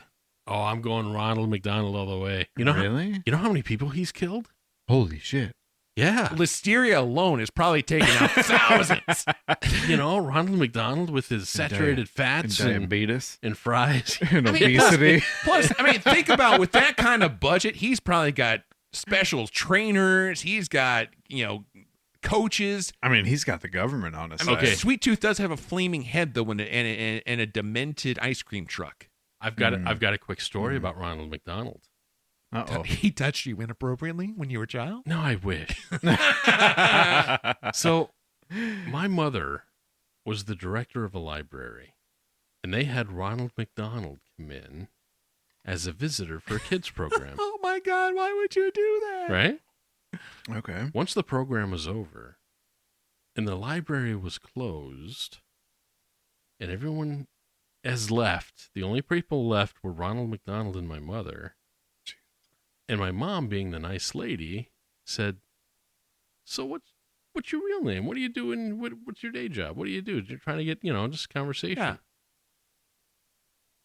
This clown never broke character. Oh. And he told my mom at like 10:10 at night, "Well, obviously my name is Ronald." Oh, Jesus Christ. And she was trying so hard to get personal and get this person out of character. And he never broke character. Surprised he didn't say John Wayne Gacy. And yeah. And my mom I almost went that for one of you guys. Yeah. My mom said it was the creepiest thing she'd ever seen. No doubt. Oh, my God. So I'm going Ronald McDonald in this one. Damn. All right. Justin? I mean, you can't fight diabetes. All right, Ronald McDonald for the win. All right, well, that brings us to... Hey, pipe down, everybody. Yeah. Hey, calm down. Yeah. God. All right, so that takes Fucking us... Ronald All right, that brings us to the semi-final round. Let's do it. Round 5. Fight. All right, so in the semifinals, we have Pennywise, the victor of match 1, versus Zombie Clown, the victor of match 2. This is a tough one. Pennywise controls the zombie. I mean, it has to. I mean, right? he's like the He's portal a of the demon. dark world. He is a demon. That zombie will do his bidding. Although he was killed by, like, preteens. Yeah. But that was lucky. I think I'm going to go Pennywise on this. Yeah? I think a zombie clown, come on, double tap. He's done. I mean, all you gotta do is hit him in the brain. Right. Yeah, Pennywise. All right, Pennywise for the win. I like it when you tell him to shut up over there. They get a little unruly. Round 6. Fight. All right, now we have the victors from our other semifinal match. We have the Joker versus the Nightmare, Ronald McDonald. Oh, damn. I'm leaning Joker on this one. The Joker's just a psychopath. Oh, he's going to blow Ronald to bits. Probably. And laugh at every bit of it. He's gonna put a grenade in his oversized Okay, because Ronald has pants. Ronald has poor diet, Yeah. right? He's killed a lot of people. Oh, sure, with I mean, poor diet. okay, so Ronald McDonald is... I mean, of all the characters here, Ronald McDonald probably has the highest body count. Oh, he I'm does. sure. He's a serial killer. But it's the slow play. It's the slow play. And I think in a head-to-head battle, he's not going to kill the Joker with double cheeseburgers. I get it, yeah. Might shove his face in a fryer, though. But he's kind of nice, though. Is he? Like, I don't Is think he he's- really? I don't think he's going to do that. I don't think he's going to be that fast with his oversized shoes. Yeah. So I got to go Joker. I think Joker's, I don't know. I mean, like- Brian, you have experience running through the woods in oversized shoes. I do. And it's tough. It's tough. It's like plank, plank, plank. Yeah. Yeah. So it's high knees the whole way. It is high knees. I'm going Joker. I agree. All right. All right. Calm down. This is going to be tough. Final round. Yep. Fight. And so that brings us to our final round of the showdown. We have in one corner Pennywise, and the other corner his rival, the Joker. Who wins? So right off the bat, I'm going to tell you I like the Joker way better than Pennywise. But I can't let that cloud my response here. Well, sure. I think where it boils down to is supernatural Right. versus real world. Supernatural versus pure psychopath. Yeah. So This is why I'm going to go with the Joker. Oh. Because if nothing else, the Joker, while his outward experience or his outward, whatever you want to call it, appearance, is maniacal, the guy runs a fine-tuned organization because he's got hitman after hitman after hitman waiting to do his bidding. And if you're a big heavy and you're working for this crazy motherfucker, that means he is running a tight-ass ship. So if a bunch of grade schoolers can take out Pennywise, I gotta believe Joker and his fleet of goons would dispatch him without a problem. You know, I think there is validity in that, but at the same time, I have to think, man, the Joker just doesn't care. You know, Joker will put himself in there and be like, you know what? I got nothing to live for. Ooh, picture this. So the Joker becomes friends with Pennywise. I actually could totally see that happening. And then when Pennywise isn't expecting it, he uses him for a heist. And then he just like kills them. They are both I could see absolute chaos agents. Right, Yeah. they are. But I think the Joker might be a little smarter here, a little bit more maniacal. Mm-hmm. And I think you're right. I think, you keep your enemies close. Right. Your friends close, your enemies closer. I think he befriends Pennywise and then turns on him when Pennywise is weak and not expecting it. Yeah. I think I'm going Joker here. Mm-hmm. Same. Finish him. Fatality. And Joker pulls out the win to be the craziest motherfucking clown. Yeah, it was close. I mean, That's a there's good couple of really good choices there. Seth, how do you rate Justin and I with our competition here? Oh, I think he did fantastic. You think we came to the right conclusion? I think you came to the right conclusion. So raise your balloons, hide your kids, and say your prayers because your undisputed, undefeated, nightmare-fueling champion of the Killer Clown Bracket Tournament is the Joker. All right, thank you. Thanks. All right, Thanks guys. again. All right, guys. Come on. Time to go home. Yeah, no need to Yeah. have another. The beer's gone. Get out of here. All right. Well, if you guys have recovered sufficiently from that beat down, let's move on to a new segment I call Pick Your Poison. Uh-oh. Would you rather watch Poltergeist or E.T. the extraterrestrial? Odd that you say this, because when both movies came out in 1982, at most drive-ins, the double feature was E.T. and Poltergeist. Oh, you got a double whammy. Uh-huh. So you got to pick both. I'd rather watch Poltergeist. All right, Justin? I'd rather watch E.T. I would go E.T. as well. Oh, you guys are dumb. All right, we got a few others Dumb from the fucks. same year. Poltergeist versus The Thing. Ooh, The Thing was pretty good, but I'm sticking with Poltergeist on that. I never saw The Thing, so I can't say anything other than Poltergeist. You can't say anything? I haven't seen The Thing in a long time, so I'm going to go The Thing just to have something different to watch. Oh, okay. Poltergeist versus Creep Show. Ooh, I'm going Creep Show. Shocker. I didn't see that one either. Oh, that's a good one. I like Creep Show. Is that the one with the three different Yep, stories? yep. Yeah. Going Creep Show. Oh, that's great. I should have picked Creep Show. That was awesome. All right, the last one from 1982, Poltergeist versus Blade Runner. I got to go Blade Runner. Surprise. You haven't seen it. I haven't seen it. So which one would you choose to watch? I guess I would choose Blade Runner because I've not seen it. All right, I'm going Blade Runner because I freaking love Blade Oh, Runner. Blade Runner's awesome. You got to watch that, Justin. All right. Maybe we should pick that for a future episode Perhaps we will. because I want to make Justin watch it. Mayhaps. All right, Yeah. so next few are similar ilk haunted house horrors. We have Poltergeist versus the Amityville Horror. Ooh, Amityville Horror's good, but I feel like once you watch it, you've watched it. I don't think the rewatch is going to be as exciting, so I'm going to go Poltergeist. I'm going to go Amityville. All right. I will agree. I'm going to go Amityville. Losers.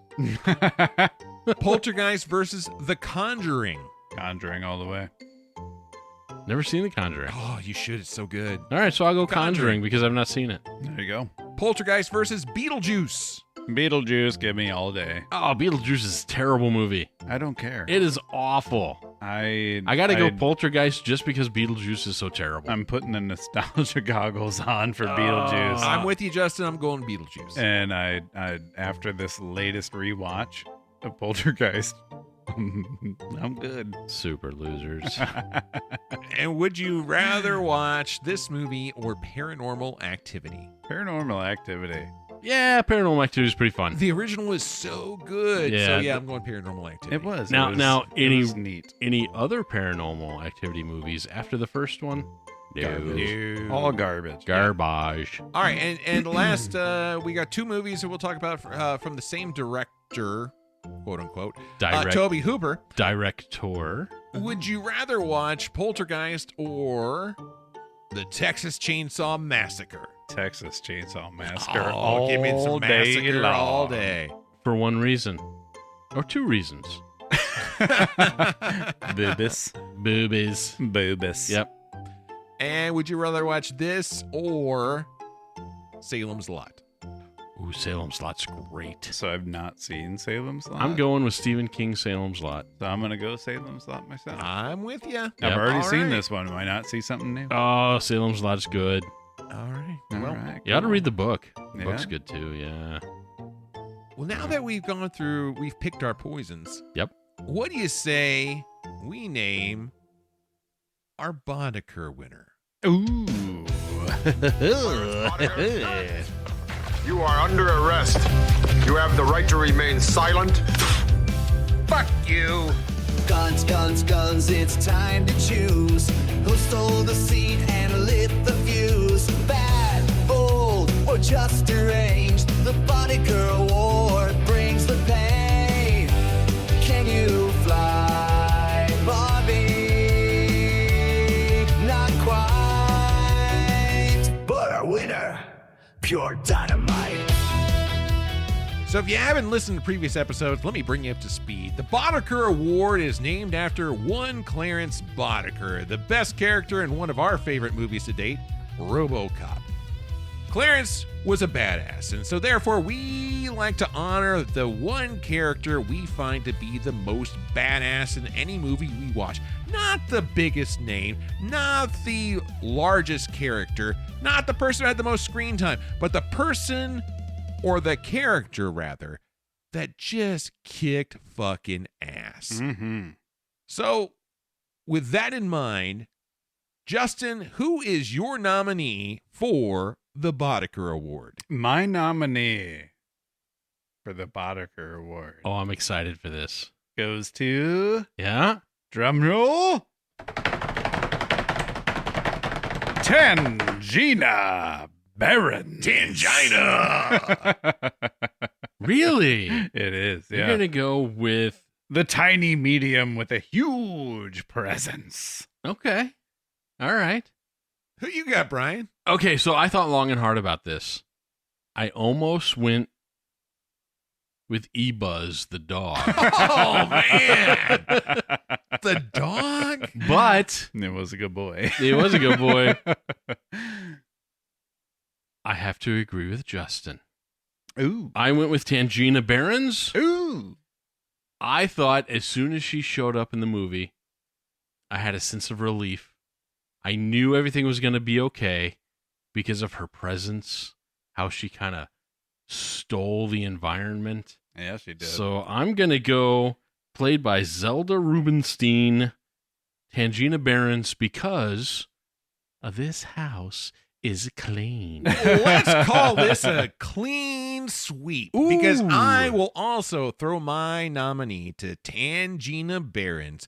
She walks in the movie, late, but she commands every scene and leaves with the most memorable line. Hell yeah, she did. I mean, she owned it. So congratulations to Tangina Barrons. You are the recipient of this episode's Boddicker Award. All right. Bitches leave. Calm yourselves. Clarence will clean up the mess. Right. Now that we've talked about our favorite character, let's talk about our favorite beer. Okay. Ooh. What was our best beer that we had tonight? So we had 3. We've had the Dead Guy IPA. Yeah. We had the Oktoberfest from Founders, the Imperial, and I don't know if you guys can tell from listening, we are feeling it. Here in the studio. / Brian's sunroom. And then we had the Justin's beer cocktail, the combination of Schlafly pumpkin and the what was it? The Bell's robust porter. Yeah. So of those 3, Brian, rank them. Which order would you put them in? Now, Justin's concoction of both of those beers was refreshing. It was delightful. Oh, I enjoyed it so much. But I've got to say, I think the Imperial Oktoberfest stole the show for me tonight. Okay. Not only did I get some bang for the buck on that guy, you got some bang. But my first sip of that thing was just like, wow, this guy's come to play. Now, it got a little hot alcohol-y because of the Imperial as you got through it. But, yeah, I'm going to go with the October. What was your second choice? My second choice would be Justin's concoction. My third choice would be the IPA because, it was an IPA. Okay. Brian or Justin, how would you rank them? Oh, man. I mean, I've never had an Imperial Oktoberfest beer before. That was new. And it was bourbon barrel aged. Right? Oktoberfest. Holy shit. And like we've bourbon barrel aged a stout and it was fantastic. Yeah. I love a bourbon barrel aged. Yeah. So that has to go number 1 for me. The concoction is fun and it's memorable. Man, I do love a good IPA. Yeah, I do. I'm an IPA fan through and through. Not a huge fan of pumpkin. I chose to bring the pumpkin beer because of the nostalgia part of it. And I was like, I'll try to recreate what we've already done before. Pumpkin's always going to be third on my list. I'm going Imperial Oktoberfest, IPA, pumpkin concoction. Seth, how about you? Just to throw a wrench in the works, I'm going to actually say my favorite was your concoction. Oh, nice. You liked the nostalgia. I did. And because I do remember that moment when we did it before. And there was just something about that it was still, I am not a pumpkin beer fan. Right. But being blended with the porter. You're not a basic white girl? Here's the deal. I like pumpkin pie one time a year on Thanksgiving Day. Okay. And I love it on Thanksgiving Day. Uh-huh. I could go the rest of the year and never once put the taste of pumpkin in my mouth and be okay. Okay. So I don't seek it. I'm not a PSL junkie. So you're not buying the pumpkin flavored Cheerios? No. But or the pumpkin. There was something about pumpkin cold foam for your coffee. I found in this case the pumpkin beer, which is normally me, when blended with the robust porter, there was a happy mingling in the middle that I actually really enjoyed. And man, that went down so fast and so smooth, which probably didn't kind of puts me in a fast track to where I'm in now, but it was good. From there, I got to go with the IPA, because as much as I love the first taste of that Oktoberfest, I got about halfway in and I really felt like I was drinking cough syrup, and that was a bit much. Okay. So even that said, based upon we average it out, Brian, you brought the best beer to the table tonight. Hey, it was not mom water. No, so it's redemption, Brian. Did I redeem myself? You did. Nice. I'm off the hook. Yeah, you're in trouble for next time. So congratulations, and with that prize, that award, you'll get a little bonus here in a few minutes. A bonus. But first, time for final thoughts. Oh my. What's the bonus gonna be? I don't know, but I'm so excited. Oh, you're gonna find out. And kind of scared. I would be kind of scared too. Right? Hey, Justin, you want to kick us off for final thoughts? You want me to start this? Yeah. Just do it. Shit show. All right. So this was not the terrifying nightmare fuel I remembered as a kid.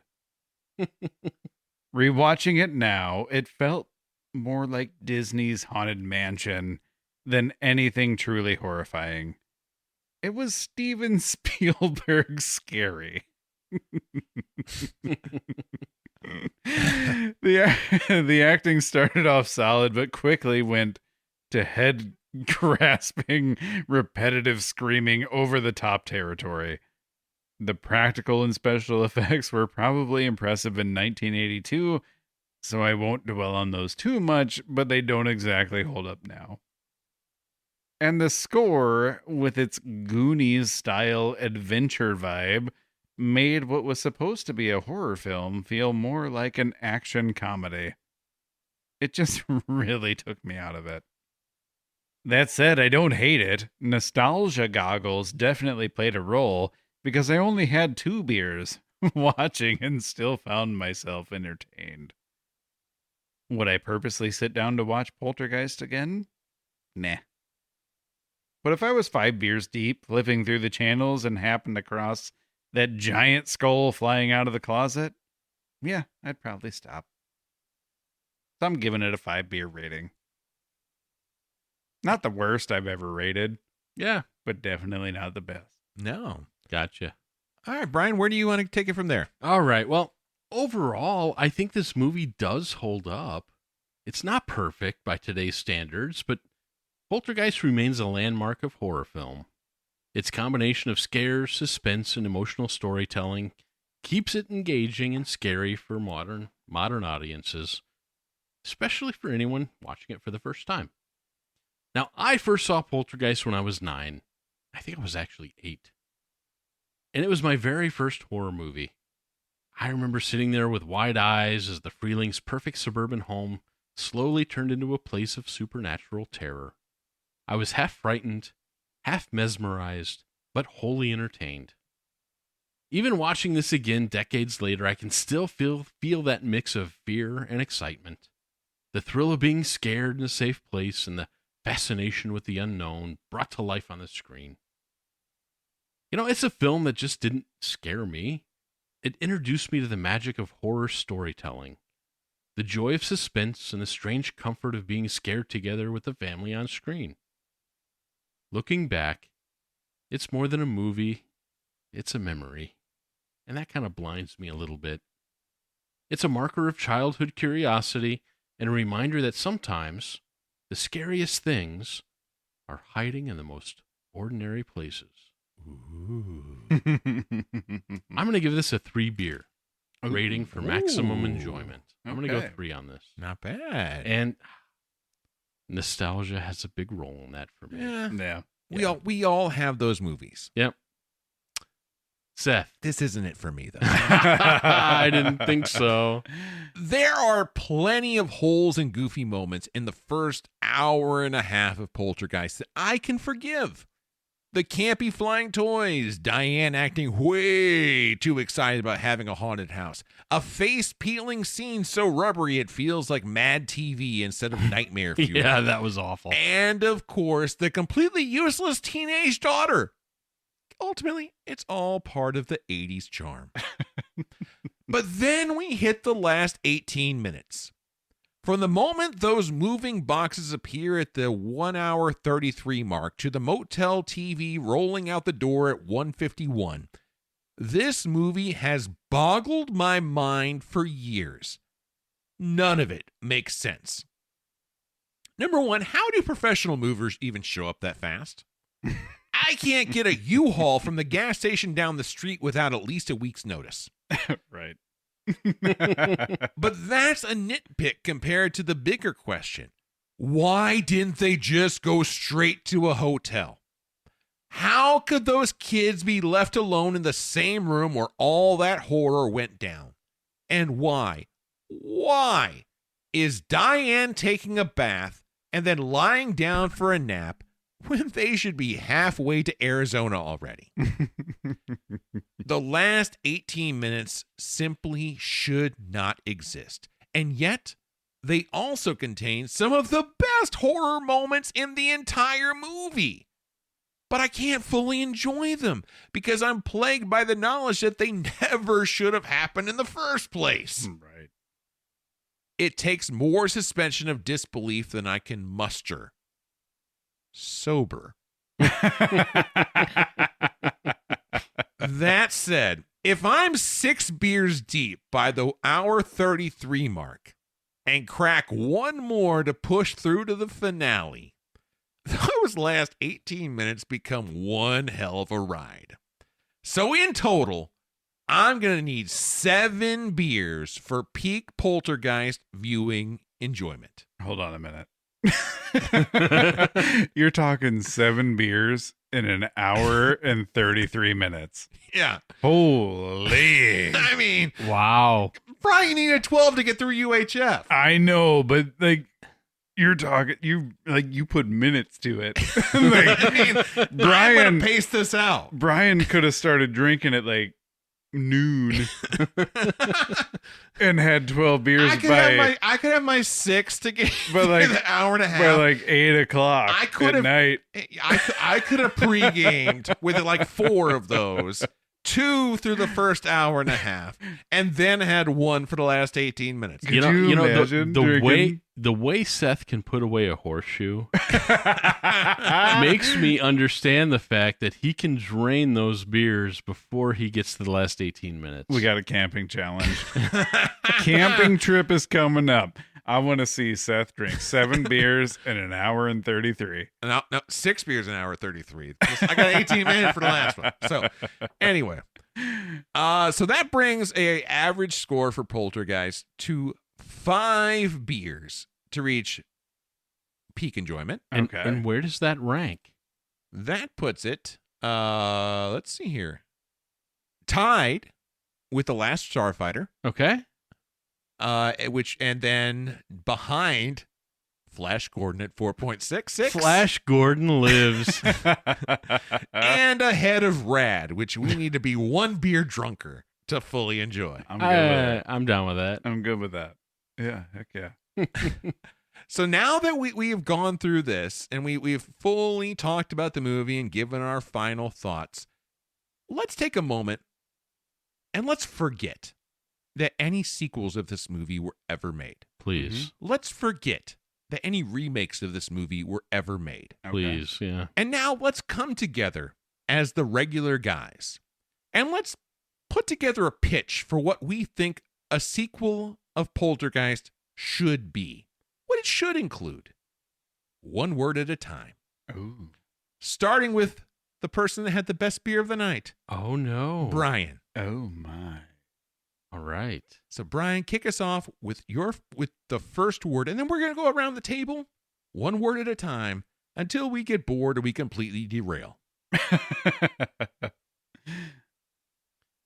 Gateway to hell is in underwear. Smells like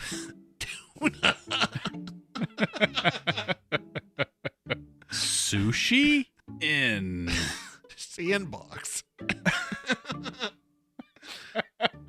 Carol Ann pooped green wipe your tripping. What? You're tripping. Wife, you're tripping. Portal is smelly. And scary. Demon. Dingleberry. Now we're just saying words. What?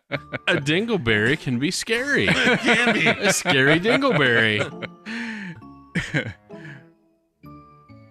Demon Dingleberry?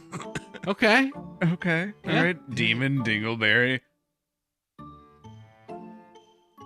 Smells. Terrible. I think that's a good spot to end it right there.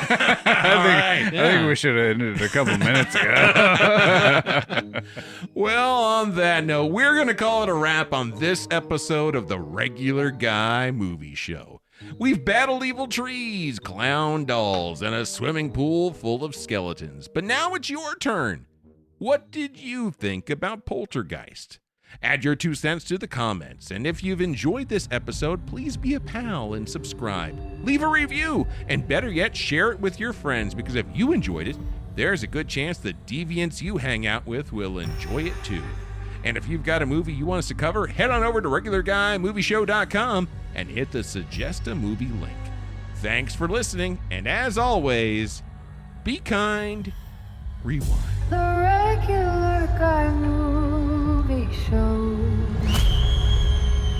Talking flicks. Here we go.